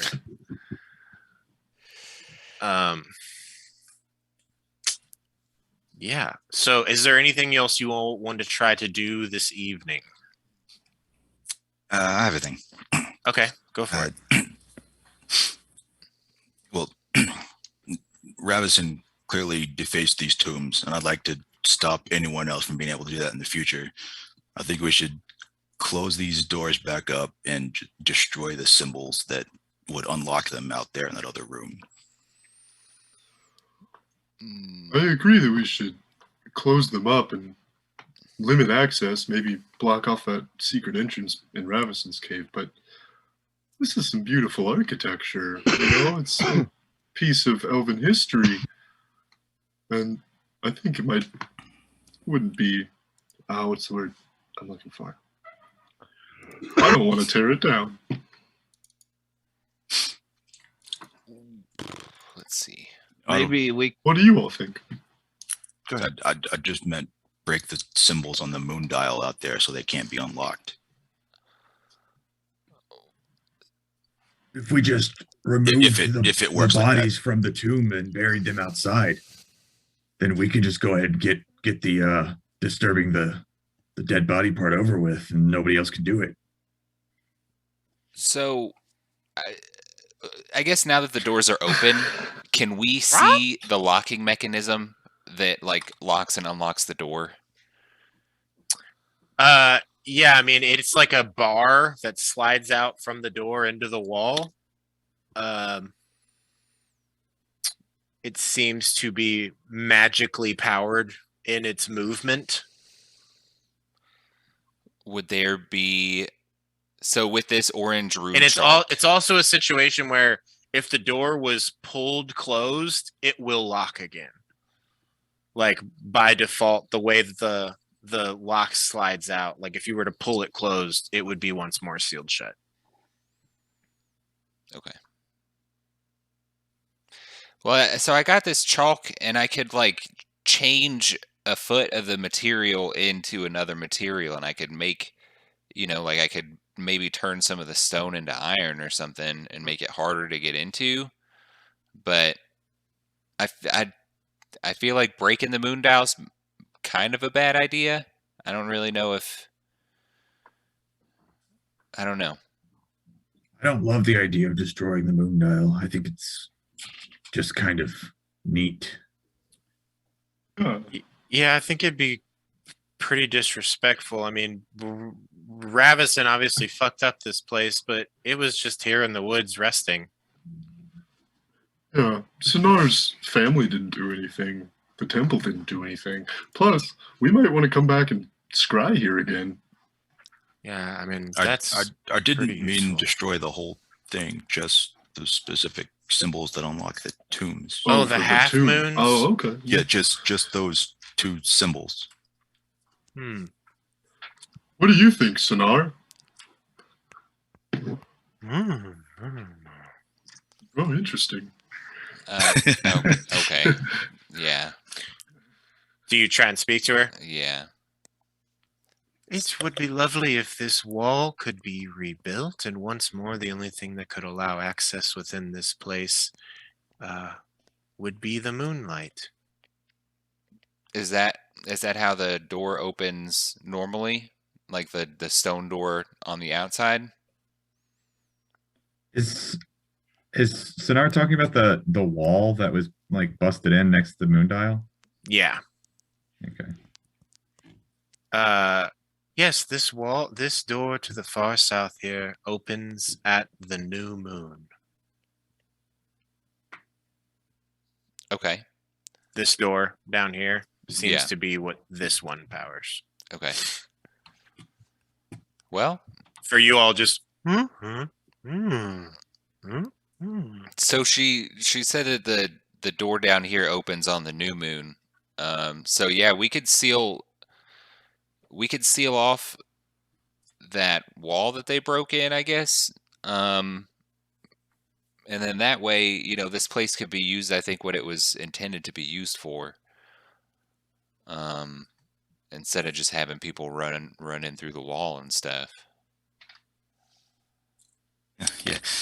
If you have to wait for a new moon to get into this area, then you'd have to wait for several days before you could use any of the other doors. You just have to camp out in here forever. Yeah. Okay. Yeah. If only we could seal the wall. Yeah, how can we do that? I'll say Sahar, still talking to you, Jasper, is like, are any of you all masons? Are any of you guys masons? I don't think a blacksmith counts as a mason, so I'm going to say no. What's that? No, I'm a baker. A mason Stoneworker. is like I know what it is. a stone layer. I know. I'm a Oh, okay. shaman. I mean, My No, metal's more my jam. maybe we could see if the town would want to come repair it. Or at least send people that were capable. Now that the moose is gone, I mean, I'm sure they If would. it would be okay, I could try to gather some stones and just block it up that way. I mean, we could help with that. That would be lovely. And Sahar is going to spend this time that you all are resting and hanging out to block up this door so that you all can exit this way. This is just a push door. You all can push it and open it up that way. Cool. And it could easily be held open with some sort of doorstop. How big of a hole in that wall is there? It's Like, about 7 feet across. It'll take a while, but it doesn't seem like Sahar needs to sleep. I could potentially seal it up with this rune chalk. Is that a permanent effect? Oh, no, never mind. It lasts for an hour. Unfortunate. Okay, never mind. All good. Sahar will be at work doing that for the next, bit.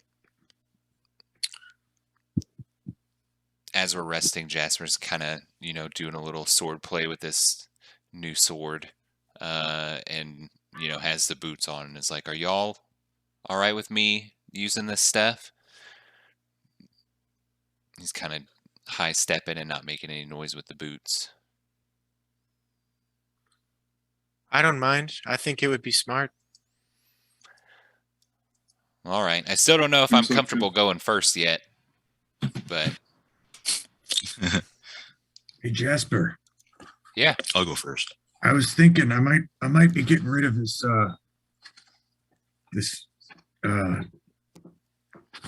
necklace thing that I'm wearing right now, and it helps you when you get knocked out. You can stabilize at the beginning of your turn. I feel like that might be something you could use. I don't know what Just seems like that is a problem for you a lot. And, yeah. It's never been a problem for me. And Dang. I'm just thinking out loud here, kind of. Well, let me sleep on it, because I might have to change some stuff out. So I'll let you know, because Corpse Grinder has my other dagger, and I'm still trying to figure out what I'm trying to hang on to. So Fair enough. I'll get back with you. But thank you very much. Yeah, no problem. And if you don't want it, anybody else can have it. I just feel like Jasper's the one who keeps, Yeah, well, I'm not going first anymore. We're gonna lose him sooner or later. It's true. Maybe I'm pretty attached to my items, so no thank you. it seems like we were really screwed when Beery went down. Maybe she should have it. I am kind of tuned out, but I get knocked out a lot too. it's true. BB went down just when I did. Let's give it to that boy. But it's cool. Well, I'll think about it. Rhea, do you have attunement slots open? I've got a few things. I feel pretty well protected. Okay.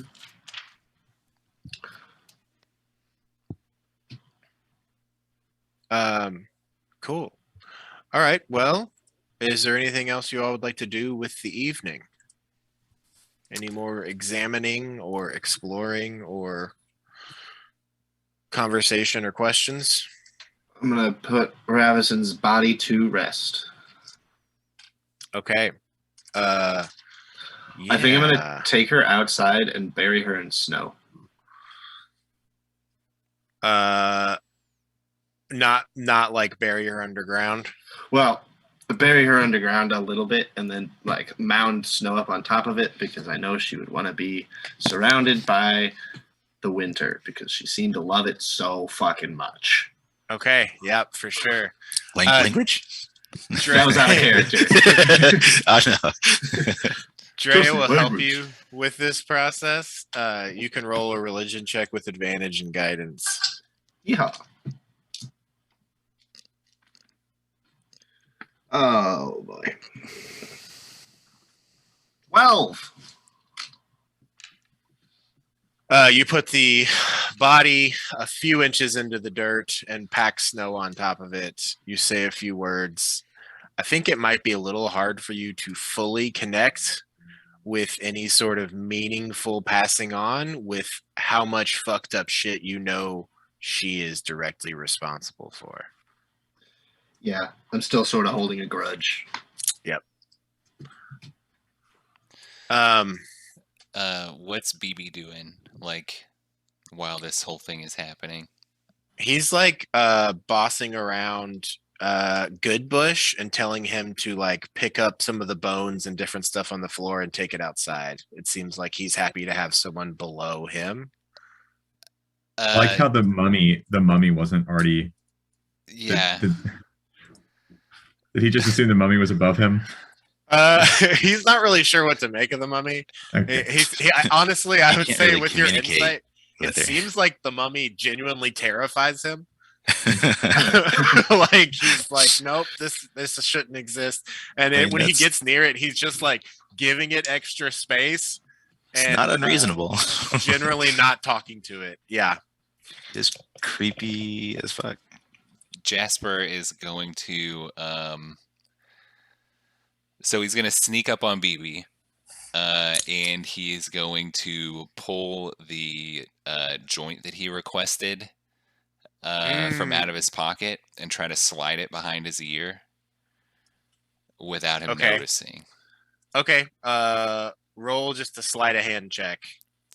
What's BB's passive perception, Jesse?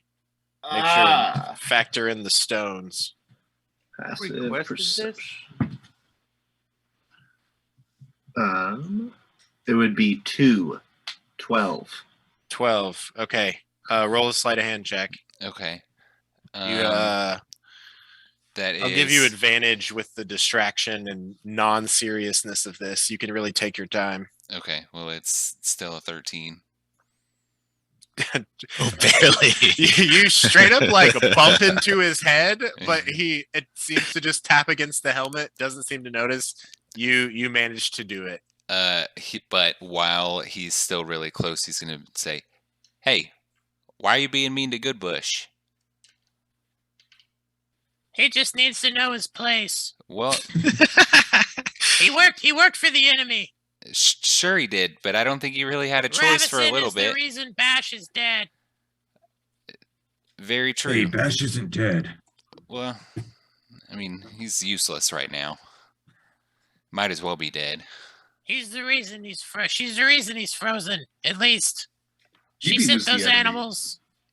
What? Well, I'm not there, but Okay. BB worked for the enemy too. well, hey, listen, it's not Goodbush's fault, so you need to be nicer to Mr. Goodbush. But Roll a persuasion check to see if he lays off. Goodbush seems happy to just be it was a alive. natural one. I could Good re-roll thing it, you're a but I halfling. won't. Yeah, I'll re-roll it. I don't care. You're going for the inspiration? Okay. Yeah. 19.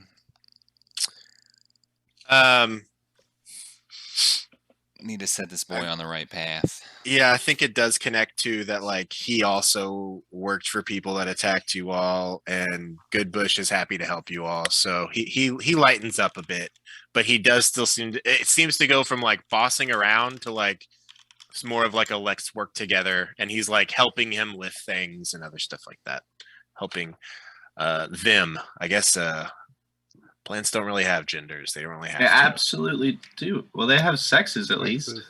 I'm reading about it in a book right here. Look at this shit. Oh, cool. Were you I- doing this But don't they because have? of that question? You had that question already and like looked it up. No, I was just reading it because there was a lot of turns between mine. You just happened to be reading about plant Yeah. genders, Yeah. sexes. All right, cool. Yeah, makes sense.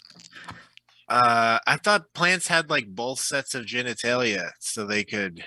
Till they get to a certain stage, and then they develop pistils and stamens. Oh, all I right. think is Well, what the sexual organs are. for right now, Goodbush is figuring it out. Cool. There are also plants that don't have either and reproduce with spores or Seeds, every- right? Or yeah, I Yep. guess. Plants that reproduce with spores? early plants. That's what I'm Cool. talking about. And Very like cool.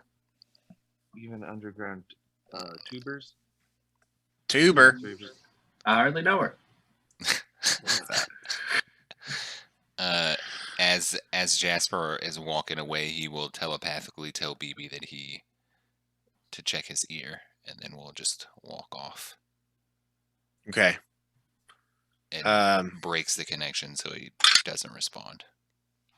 BB just got a natural 20 on a stealth check. He definitely disappears for a while and comes back smelling like tobacco and weed.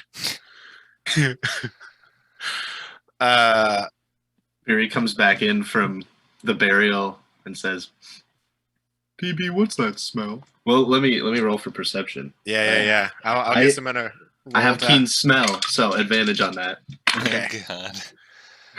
Thanks, the worst Trunko. mom. 22. My mom, when I came home every night, would hug me and put her nose into my hair and breathe deeply with the full intention of seeing if I was smoking things. And I think that's maybe Yeah. the move Beery goes for. Just Like like- your trunk just wraps around him a little bit.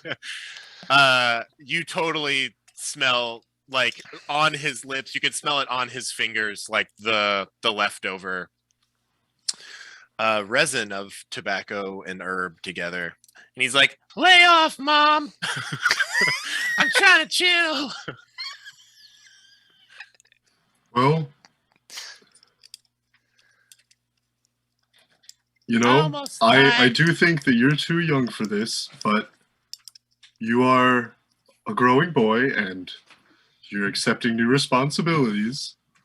And I think this will be one of those.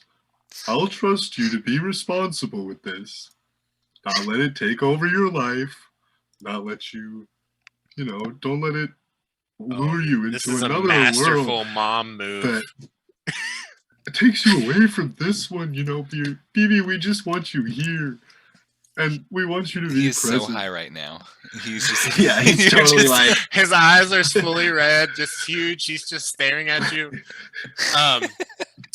I'm taking this. I don't know. There's a move sometimes parents do where they're like, "Yeah, it's cool, just as long as you do it at home and it's safe." And that it's immediately like, "Oh, I'm allowed to do this. yeah. This isn't fun anymore." So I'm gonna roll. I'm gonna let you roll a "this isn't fun anymore" check.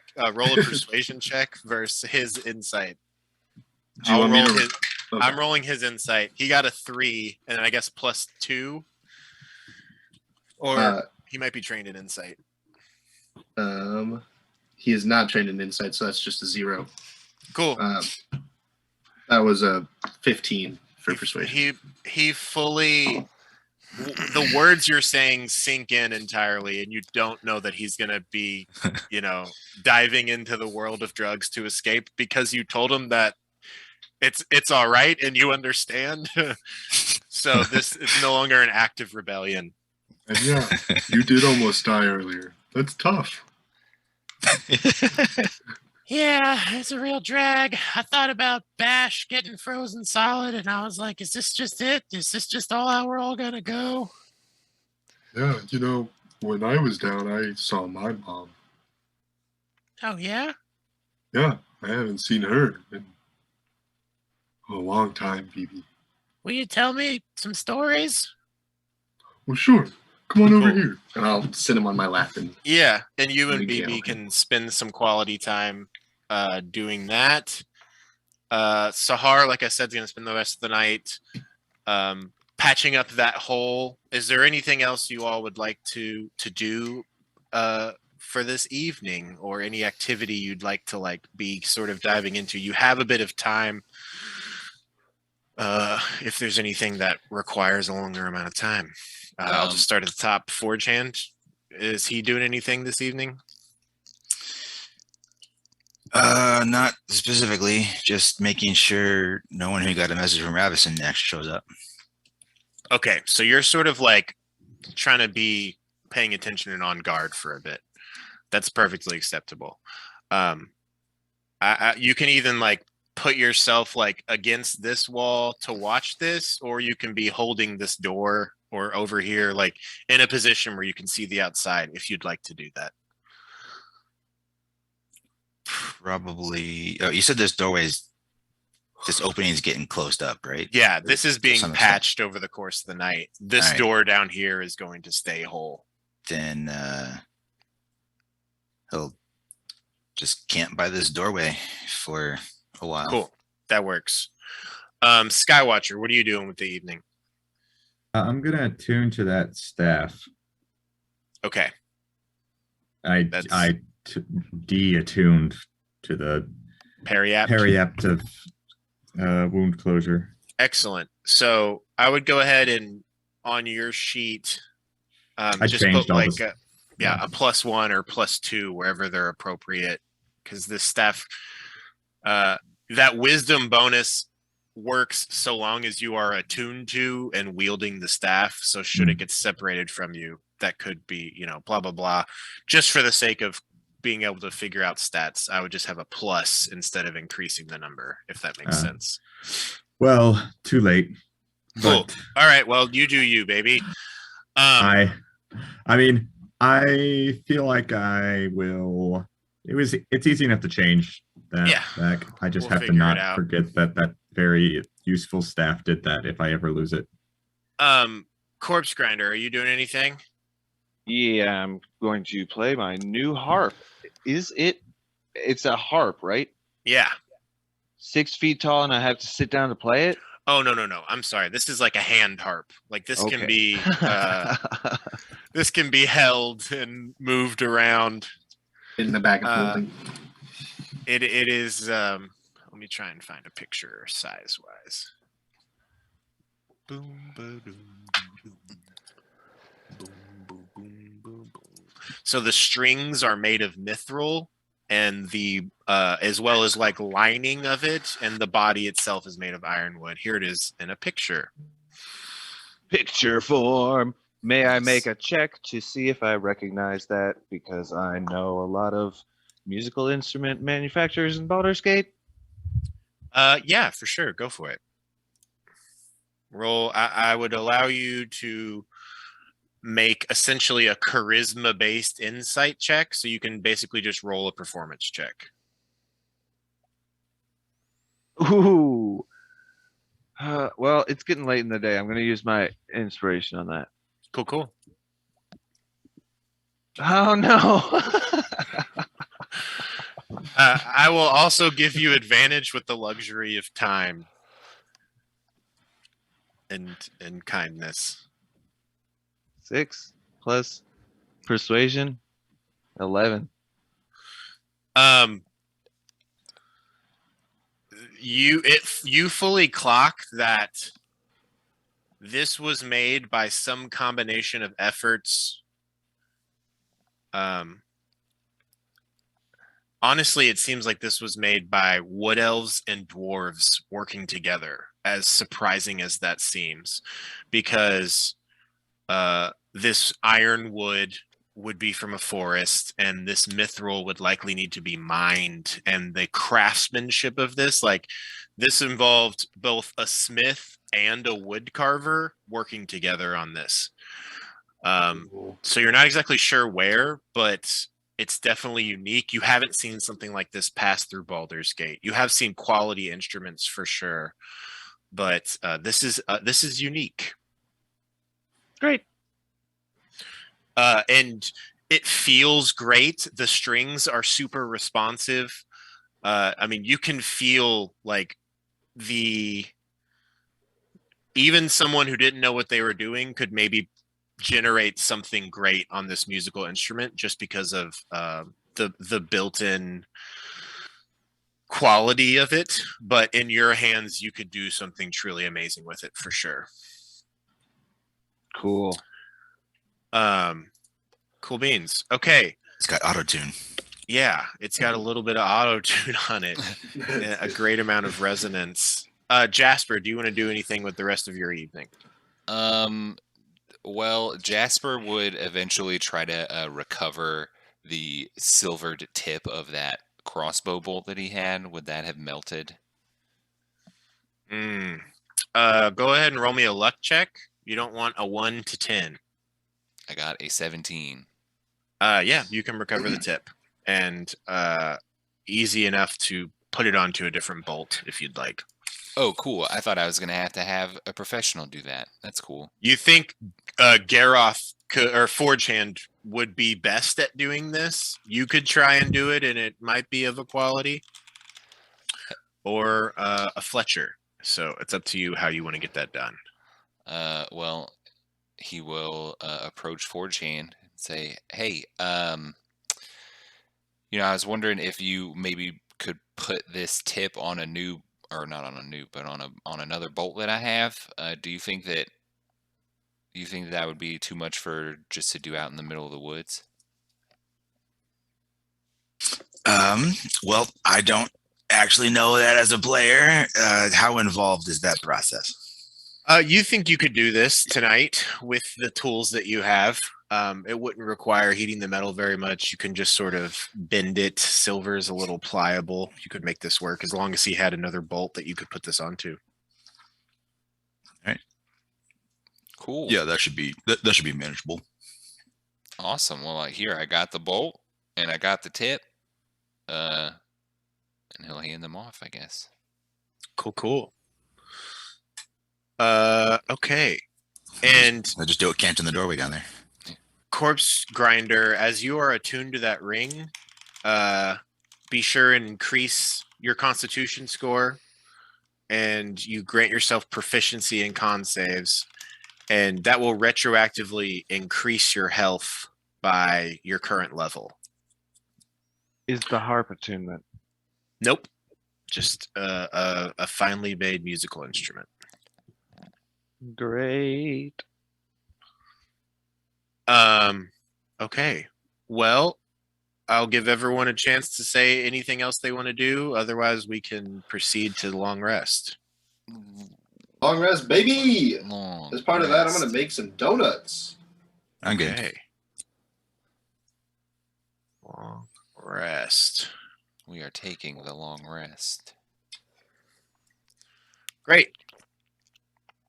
Are you all doing shifts, or I'll say Jasper with your communications, Sinar volunteers to take watch. It doesn't seem like she needs to sleep. Okay. Well, if you don't need to sleep at all, we could all sleep. And you could just wake all of us up if something happens. Absolutely. And as you guys are going to bed, I'll say she's putting like the final stone up. So now the only easily accessible entrance is down here, and you all can lock that on your side if you want. Okay. Cool beans? Yep. Cool. Mhm. And if you all want Sinar to take night's watch, we can proceed into you all resting. We rest. Are you all comfortable with the mummy watching? Do you trust the mummy? Do you trust the mummy? Do you trust her? Yeah, I don't. I mean, that's a good question. Yeah, I trust the mummy for a night, I guess. I trust you. Well, don't put it on me. But yeah, I'll I'll. insight check. Well, here I will use one of the charges of the chalk, and I'll do alarm like inside the doorway. Yeah. Like, because are we sleeping in this tomb down here? Sure. Okay, then he'll do the alarm here. You guys are all sleeping in this larger space? Nah, in the little tomb down south. Oh, you guys are all going to sleep in there? If we can fit, yeah. Yeah, I mean, it'll be crowded, but I think it's doable. We'll say you guys place a stone to keep the door open. Not as big as the dome, yeah. But there is a big fucking stone in the middle. Yeah, I mean, do you all want to put up the dome in here? No, I'm just saying for size comparison. Oh, yeah. Cool. All right. Well, everyone gathers up and pulls out their bedding. Beery, you tell BB a lot of sweet stories. And oh wait, Sinar is going to be out here guarding you all. And 4chan, do you want to sleep in the tomb with everybody else? Yeah, he's still going to be more comfortable if he's Just out here in the hallway. Okay, that's cool.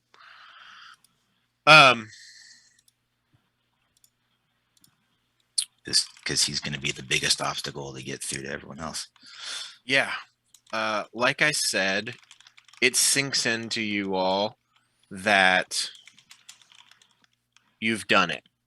you've completed the mission that you came here to do and a little more. You've seemingly acquired 2 new allies, a litany of magical items that will be of great use to the group and are also worthy of investigating.